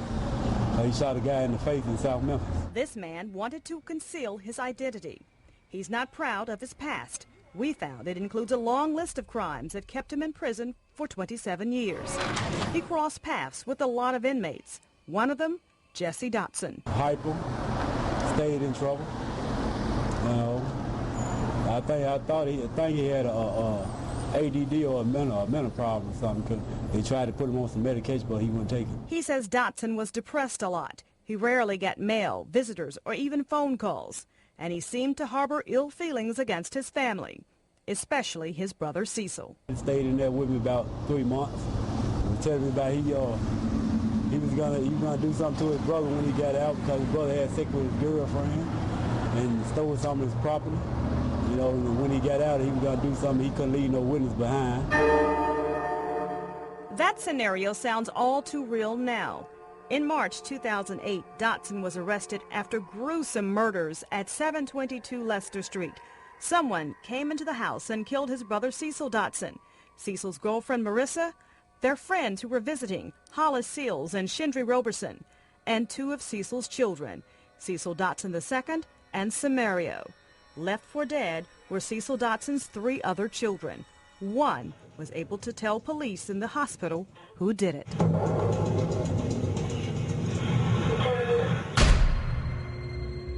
No, I can't say I was surprised because he told me what he was going to do. You know, when they showed his picture on TV, I just dropped to my knees. Do you think he's a monster? I would say that's all he ever talked about is violence. That's all he ever talked about is violence. I always talk about robbing people. I always talk about doing something to folks. He says he tried to reach out to Dotson. I tried to talk to him, plead with him, you know what I'm saying? It ain't worth, you know what I'm saying, to kill your brother or do nothing to your brother, you know. But, you know, he insisted on it. I tried to get him to read the Bible with him, but he just took the Bible one day and just threw it across the cell. I tried to read some scriptures to him, he just threw it across the cell. Man, I don't want to hear that mess. That's oh well. Dotson's violent outbursts would eventually get him moved to a maximum security prison. He was disciplined 29 times during his 13-year prison stay. The incidents include threatening prison guards and stabbing an inmate in the back of the neck. Well, we ended up getting separated because he had gotten into a knife fight with a white guy. You know, they put him on maximum security and shipped him to West High. That was the last he saw of Dotson until he saw him again during a court hearing for the Lester Street murders. Dotson's trial is set for mid-September of this year. Prosecutors haven't said what the motive is, but the former inmate believes it will center around revenge and feelings of betrayal Dotson harbored against his brother Cecil. Stephanie Skurlock, WREG News, Channel 3. Dotson pleaded. Hold on. All right, I needed that. Okay.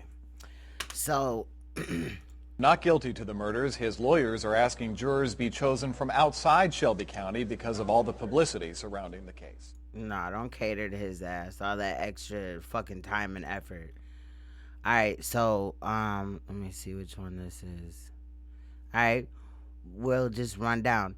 So this is Jessie Dotson's gonna talk about getting married in prison. There's a couple of other clips we're going to look at as well, and then we'll get into the trial. But I want y'all to have as much information about this dude before we start this trial. And again, the trial is short. You know what I mean? It would, like, we should be done by, you know, tomorrow type of shit. Dotson says he's planning to get married in August. He says his fiancée, a 45-year-old Horn Lake, Mississippi woman, started writing him letters while he was locked up at 201 Poplar after being arrested for the Lester Street murders. We've been together. She's A, never gonna be able to like chill with. B, that killed 6 family members. So you know damn well if he ever gets out on this shit, he gonna probably kill you, bitch. Shit, you gonna be next. At the Lester Street home, including his brother and 2 young nephews. The jury gave him 6 death penalty sentences. Dotson says his fiancée went to the trial just a couple times. What does your fiancée think? Does she think that you did it? I don't really, I really can't speak for her. I don't know if she could tell me one thing, but she could think another. His fiancée told us over the phone she loves Jessie Dotson and does not think he's guilty. They've been engaged for 2 years. Dotson's mother says his fiancé called her once before. The first thought came to my mind, what is wrong with this lady? Is she crazy? How could you see a killer on the news and you want to marry him or you want to be his girlfriend? Some ladies like jail men and maybe she's one of those. I don't know. I just wish them both luck, whatever. But what kind of marriage are you going to have with a man that's on death row? I hate that there's only one side of the audio for this video clip, but let's continue. It's almost over. In 1987, the Supreme Court ruled that prisoners have a constitutionally protected right to marry, while unusual prison weddings are not unheard of. Convicted child killer Damian Eccles has been married more than 10 years. His wife, Lori Davis, a Manhattan architect, started writing him after he was arrested for killing 3 8-year-old West Memphis boys in 1994. The two married at an Arkansas prison chapel in 1999. In November, Eccles told us keeping a prison marriage alive on death row is difficult. Whenever you're married to someone out there, you have a lot of things that you take for granted, things like physical intimacy, things like coming home to the person you're married to every night. You don't have that in a situation like this, so it forces you to grow together psychologically and emotionally. You have to find other means of connecting, other ways of being together. In Tennessee, inmates must get permission from the warden before getting married. There are 2 counseling sessions with both the bride and groom. A spokesperson says Dotson's wedding would take place in the visiting area with appropriate restraints for his security level. At the ceremony, there is no cake, no cameras, and just 4 pre-approved visitors. The wedding is non-contact, meaning no kiss, and death row inmates are never allowed conjugal visits. See the love of your life? Yeah. So all that just to claim that you married this man. I don't know what be wrong with people nowadays. I'm telling you. All right, so let's look into this one. This is Jessie Dotson's mother speaks out about the situation, and let's hear what she got to say. Then we got another one right here. I don't know if we'll listen to like both of these, but this one right here is the audio from the boy that lived and testified, okay, in this trial or whatever. There's like a 7-minute clip right here, but I do want to, then there's, you know, this or whatever. We're going to look at the trial, so I'm not going to focus on the conference or whatever, the police conference, but let's take a look at this really quick. To move on from the nightmares. So this is the mother speaking out of Jessie Dotson. Mind you, her son Cecil was also killed, so, you know, let's see what she got to say. You believe that he did that? Yes, I do. Yes, I do. My son, no matter what, you know, and he's done the worst thing that I can imagine that anybody could do. You know, I see scary movies and crazy movies, but I've never seen nothing like this, and I'm living it. During his death row interview, Jessie Dotson said he was upset that his mother didn't tell the jury police were making him confess to the Lester Street murders. We showed the video to his mother. I did confess, but before I confessed, I also told her that they was trying to make me say that I done it. I forgive her, but I'll never forget, you know, what she did. What do you say to that when he says he forgives you? Well, that just let me know that his mind is messed up. Because he don't have anything to forgive me for. If he had told me that when I first went in there, if he had told me that they're trying to make me do this, I would have just gotten up and left. The video continues. I asked Dotson if his mother has forgiven him. Has she said she forgives you, or has she... Forgive me for what? Have you guys had any conversation about What is she forgiving me for? You know, you have to been done something to be forgiven, right? What is she... And he still can't even just admit, like, bro, we know you killed them people, man. Forgiving me for? You killed my son and my grandbabies. You know your son better than anyone else. Do you believe he was telling you the truth when he confessed to you? Yes, ma'am, I knew he was. I mean, like I said, he was like a little baby when he told me that. And I looked him dead in his eyes. I sit there and held my son's hands for a long time. For a long time, he wouldn't even look up at me. And the first time he did look up at me, that's when he told me I did it. If he hadn't have told me himself, nobody on this earth could have told me that he did it, and I believed him. Dotson says his mother is the only family member he talks with. Now, she won't take his calls, which she says are filled with cursing and denial. I don't take his calls anymore. Right now, I can't afford to take his calls, and the conversations that we have, I don't need right now. I love him with all my heart. But it's nothing I can do. It's nothing I can do for Jessie. Dotson first went to prison at the age of 19. He served 13 years for killing a man over a drug deal. Dotson's mother says he was never the same. She remembers the conversation he had with his sister one Christmas. She said, "You happy to be at home, huh?" And he said, "No, I had better times in jail than I am now." Dotson is convinced. Should have left his ass in there like, oh. And I always side-eye dudes that have no problem, like, going to jail and repetitively going to prison, going to jail, and they enjoy being in jail more than they enjoy being in the real world. Now, I'm not condemning anybody, you know what I mean? Motherfuckers make mistakes or don't, use their judgment wisely or whatever, right? But when it's repetitive and we're talking about habitual offenders, bro, I be side-eyeing that shit. Like, why you want to go back to jail, bro? Why you trying to go back to prison, bro? You know what I mean? Life ain't that stressful. I'd rather be out any day. You know what I'm saying? Convinced his conviction will be overturned and he'll be set free. His mother says if that happens, she won't be around to see it. Only a monster could have did the things that was done in that house. A monster did those things. But if he get out, I'll just get in my car and go as far as it'll take me to go. I couldn't be here. You're scared of him? And then think about it. If he would have gotten more than 13 years in prison, maybe this whole scenario would have been different to begin with. On his first charge, if he had, maybe gotten 15 or 20 years, maybe even a year longer or whatever, maybe, his brother could have moved out of the state or, not just because his brother was coming out, but maybe the brother would have decided, nah, I'm going to put my family first type of shit. Not that the brother did anything wrong, you know what I mean? Because, shit, I argue with my siblings and shit, you know what I'm saying? That shit happens. But, I don't know, bro. Scared. And is a chick, if your brother slept with your girlfriend, is that worth you killing your brother over? Like, that's just trash. That just would have showed me that the bitch wasn't shit, because if you gonna lay down with my family, then you're not shit. I would, you know what I mean, moved on with my life. Now you, bro. And then the chick that he did all this for, he was mad at his brother allegedly about, ain't even the chick that he ended up with. It's a whole different other chick. Like, this shit is weird. It's cuckoo for Cocoa Puffs.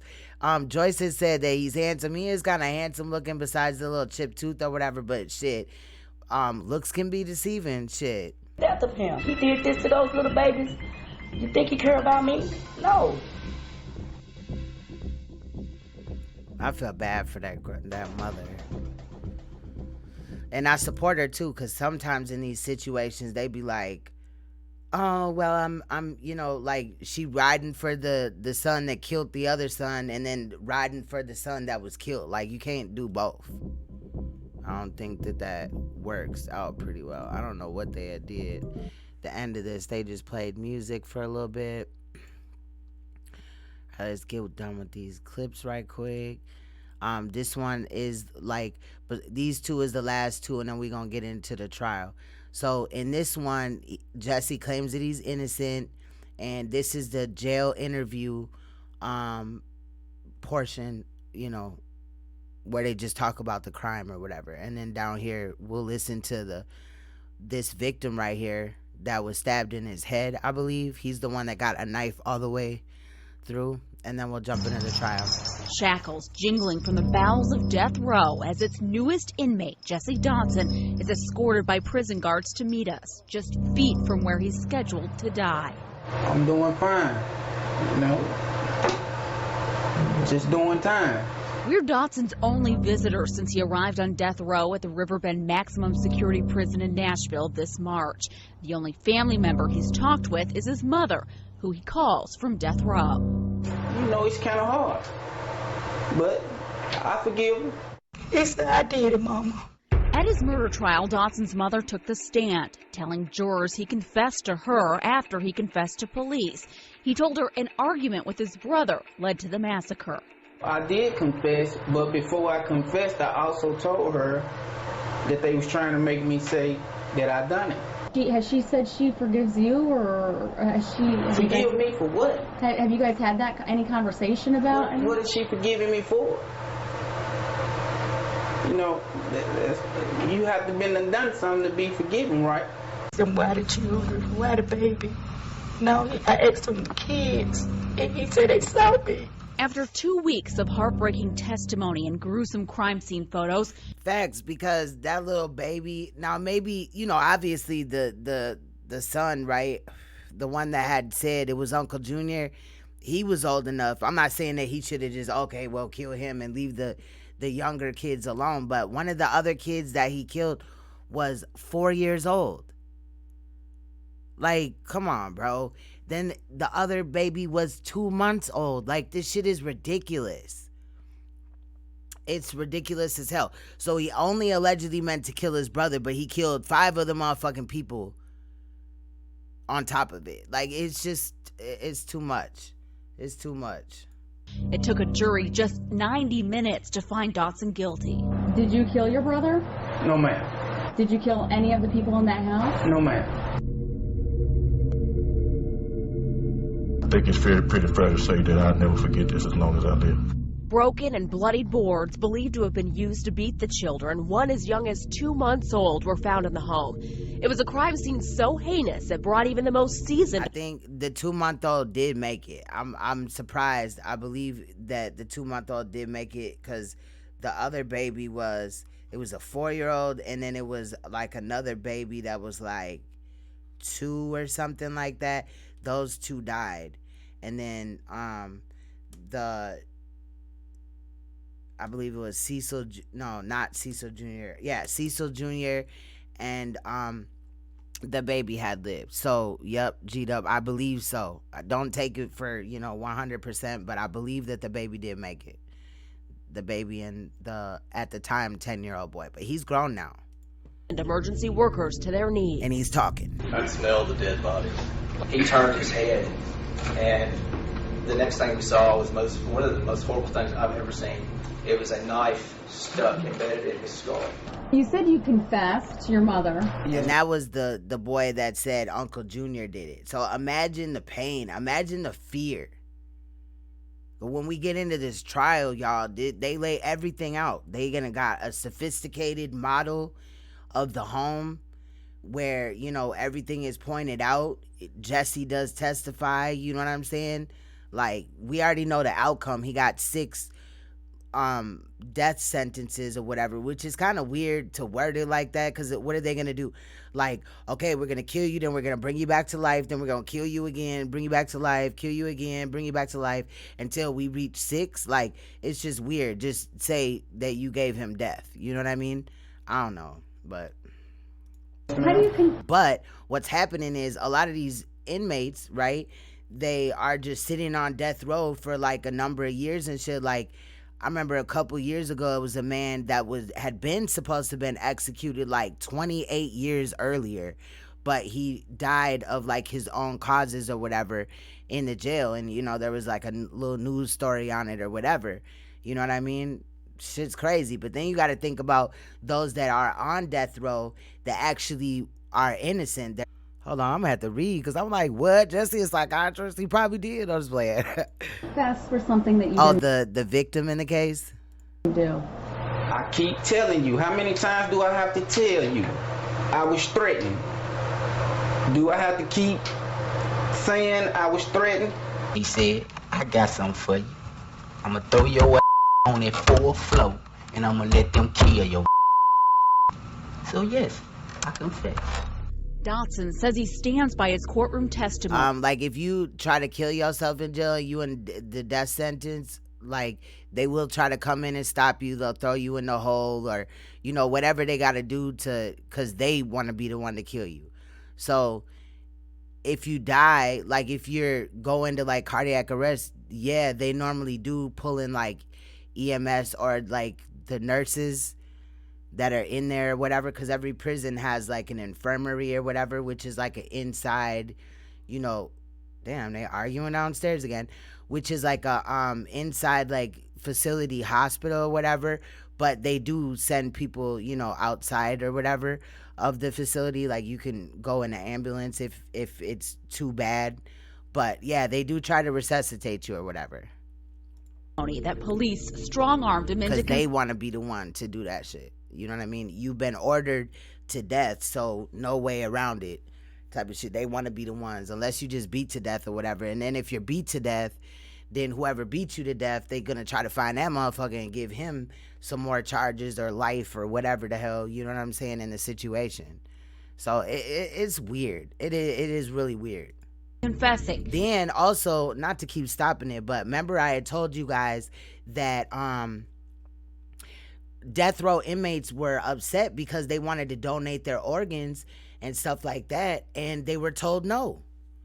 You know, now I understand maybe we shouldn't be running around, you know what I mean, giving death row inmates, like, you know, the brand, you know, or like donating to somebody, a death row inmate, like a mass murderer's brain or whatever, but like kidney, lungs, shit like that. But they would have to change how they kill, you know, the people or whatever, and the order, and that could get kind of like messy or whatever. But that should have been a first thing.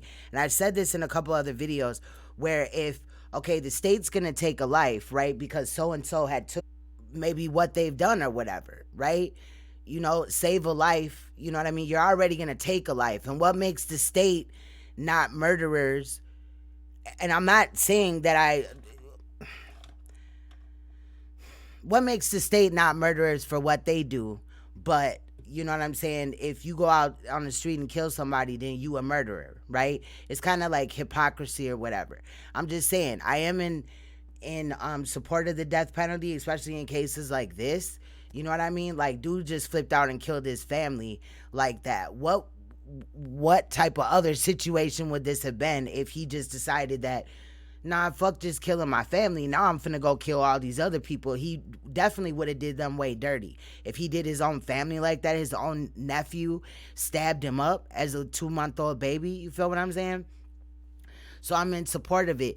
But I don't know. It's just kind of like hypocrisy, though. And then if these people do want to donate like a liver, a kidney, something to keep somebody alive, they're going to die anyway, then we need to allow that to happen. Because we got all these people that are waiting for organs and they're dying in the process, or having to suffer. They're on these really strong medicines. You know what I mean? I'm just saying. He claims he was hiding under the bed in the home during the murders, but he wouldn't go back through the details of that night, saying his case is on appeals. It was horrifying. But at the same token, what do you want me to do? There was nothing for me to do. You could have called police. Coulda, I didn't. Why? Because... Okay, see, Patty, the girl, queen. Patty said, I was a correctional nurse for a few years. No prisoner can be a DNR. Do not resuscitate. You have to do CPR until EMS gets there. That's big facts. So, you know, she just collaborated what I was saying, because, you know, I didn't work as a correctional nurse, but, you know, I was just, you know, speaking on what I've seen in other cases or whatever. So it was, you know, just good that she came and had weighed in on that. I want to see that documentary, though, of that Philly stuff. So I'm going to write a little note about that. Because I know there's inmates that are, you know, like, what was his name? I started looking back into the Tamir Rice thing, too, because I found an interrogation on that. But, what was the boy that got killed for allegedly looking at the white lady or whatever, and he was tried as an adult? Oh, there's so many cases, but they executed him. I was going to talk about that case, but the only reason why I wasn't is because all the footage that I could find is like hella copywritten or whatever type of shit. Like, they made a movie out of it, and I would definitely get smashed for that. So, but there's been people that have died, maybe not in like record numbers or whatever, but that were executed. And then let's talk about, you know, how sometimes these cases go where it's not humane. You know what I'm saying? In 1977 in Nevada, somebody had robbed a casino, right? And a member of this community had tried to like intervene or whatever, and this other guy named Jesse had blown him away, shot him on his wedding day or whatever, right, for trying to play, you know, good guy in the situation, killed him, got up out that jam or whatever. And then when he was arrested for it and other people that were involved, then, you know what I'm saying, they had him on death row, and they said, you know, we could kill you, you know, we could do the execution at this date. And he was like really pushing, like, let's just get it done. I got shit to do. I got another life after this, like all these things or whatever, right? And then so they took his life by gas chamber. But there was an issue with the gas chamber, and gas chamber is supposed to kill you within under a minute. Well, Jesse had suffered for 9 minutes, okay? Basically, you know what I'm saying? So there's a lot of issues, and that's why like the gas chamber went out for a while, and then it, you know, but there's issues with the electric chair. Part of the reason why they cover up the eyes and stuff like that is not to try to, you know, make you feel better about it. It's because the eyeballs pop out and shit be starting on fire and all type of shit. Like sometimes they throw up or do all type of whatever, and you know, they poop and stuff. And that's why sometimes they even start on fire. You know what I'm saying? So, and then now it's this lethal injection, because what they doing, I forgot how it goes, but I know that one is supposed to render you unconscious. Oh, one is supposed to render you unconscious. Then the next one is supposed to leave you paralyzed. Then the next one is supposed to stop your breathing. But because they're not administering it allegedly right, and they use this in Jesse's case, that basically how it could happen, and this is just a could, right, be that the unconscious shit wouldn't work, you know what I'm saying, and this has happened, I guess, but the unconscious portion number one wouldn't work, and then number two, you know, he would become paralyzed, so if the drug didn't work, he would have no way to tell them, and then he would just be suffocated to death when number three was administered, and, you know, his breathing was stopped by drugs or whatever. So, yeah, I don't agree with the electric chair. I think the most humane way would be, you know, the lethal injection or whatever. But then this whole situation, that's why Jesse is stalled on his execution. Like, he's still alive right now. You know, he's in, you know, in a prison right now or whatever, you know, and they trying to give him a new trial. So, like, what possibly could they have missed in the first one? I mean, the first one, which we gonna watch, is very long. I mean, not very long. It's short, actually, for normal trials, especially when you're dealing with 6 people. Like, legit, there's only, like, probably, like, 5, 6, maybe 9, no more than 9. But normally, when we work on these cases, we're used to looking at, like, 20 different videos for hours on end. It ain't like that in this case. They came back very quick. Bam. So, I don't know. But, again, the main thing that he's arguing about, as far as the execution, is, will it be done right? But I think that should be the least of our worries when this man killed, you know what I'm saying, children, because there was 2 children that died and 4 adults, or 4, you know, almost, like, one was like a teenager, I believe. I don't remember. But something personal with I'm just me, saying, let's just get through with the rest of this, and then shit, I kind of want to play the audio from the victim that had said, no, it was Uncle Junior. I want to kind of play that. It's really short version. It's only 7 minutes. And then we'll jump into the trial. And that's something that I got to live with. Investigators believe the bodies could have sat in the home for 40 hours before they were discovered. Fox 13 has 40 hours, a whole work week, just sitting in there. Detectives said when they walked in the house, they could smell death. They, like, knew it, just reeked of it.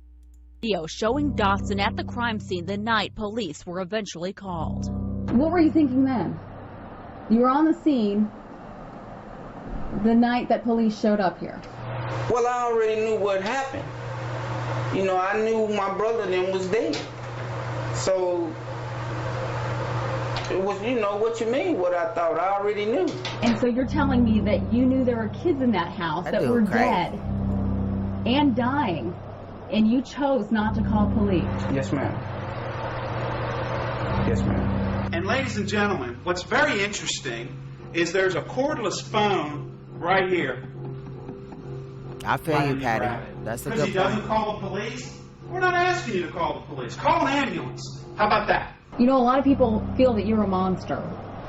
Well, that's their opinion. You know, people have their opinions. You can't stop people from having their opinions. You know, I think people are monsters too. You know, so hey, it's vice versa. I know I'm not a monster. How could he possibly think that somebody else is a monster more than him? Like, what are the qualifications for a monster in his eyes? But he don't look at himself as a monster?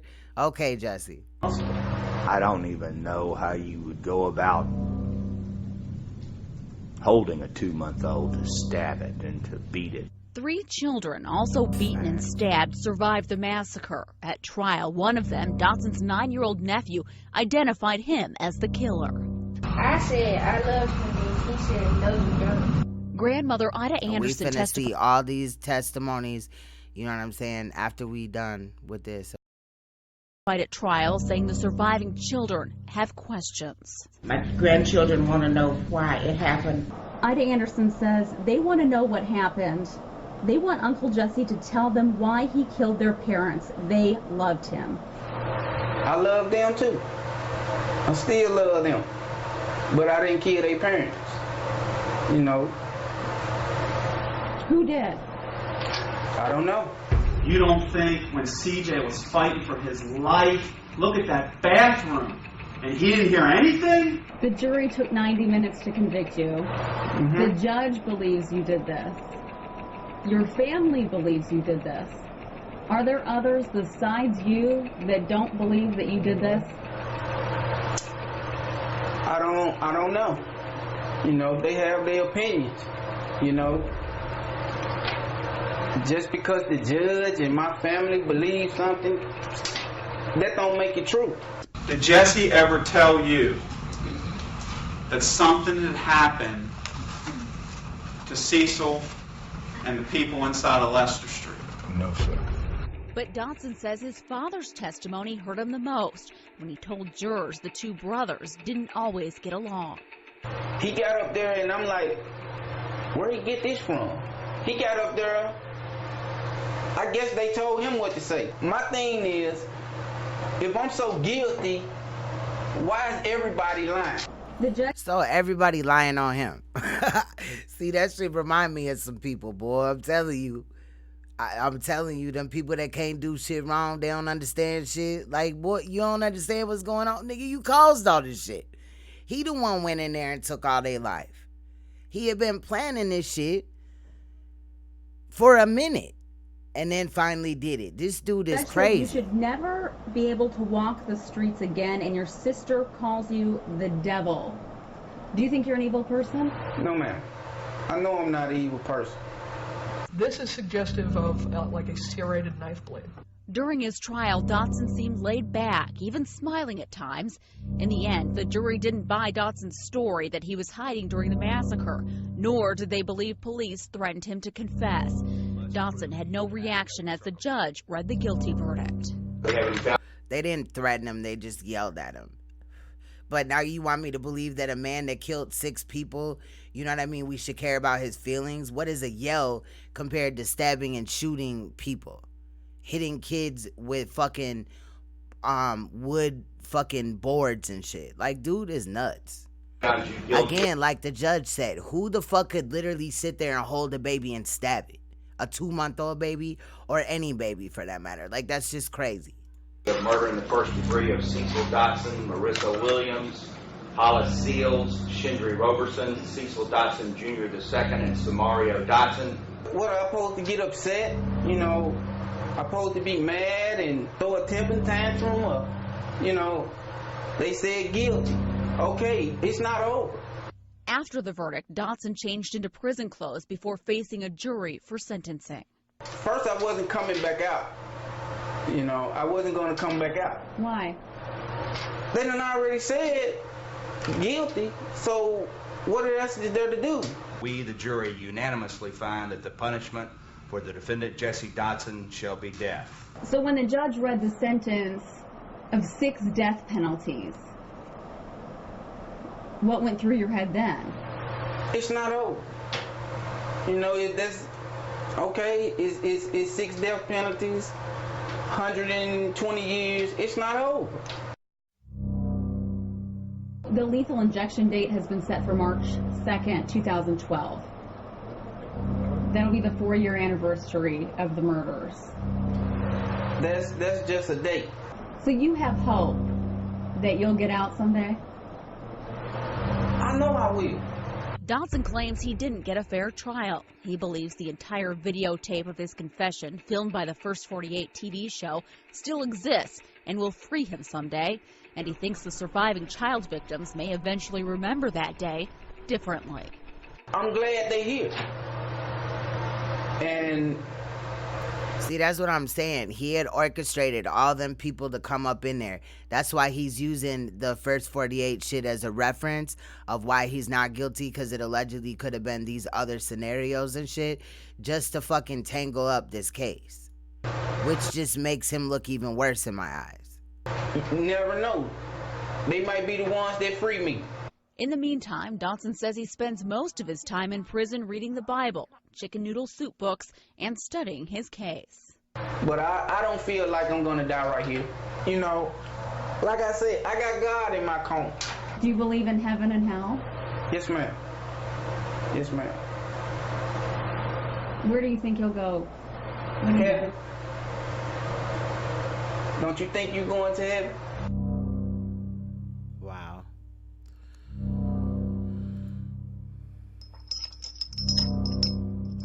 I maintain my innocence. I'm going to always maintain my innocence.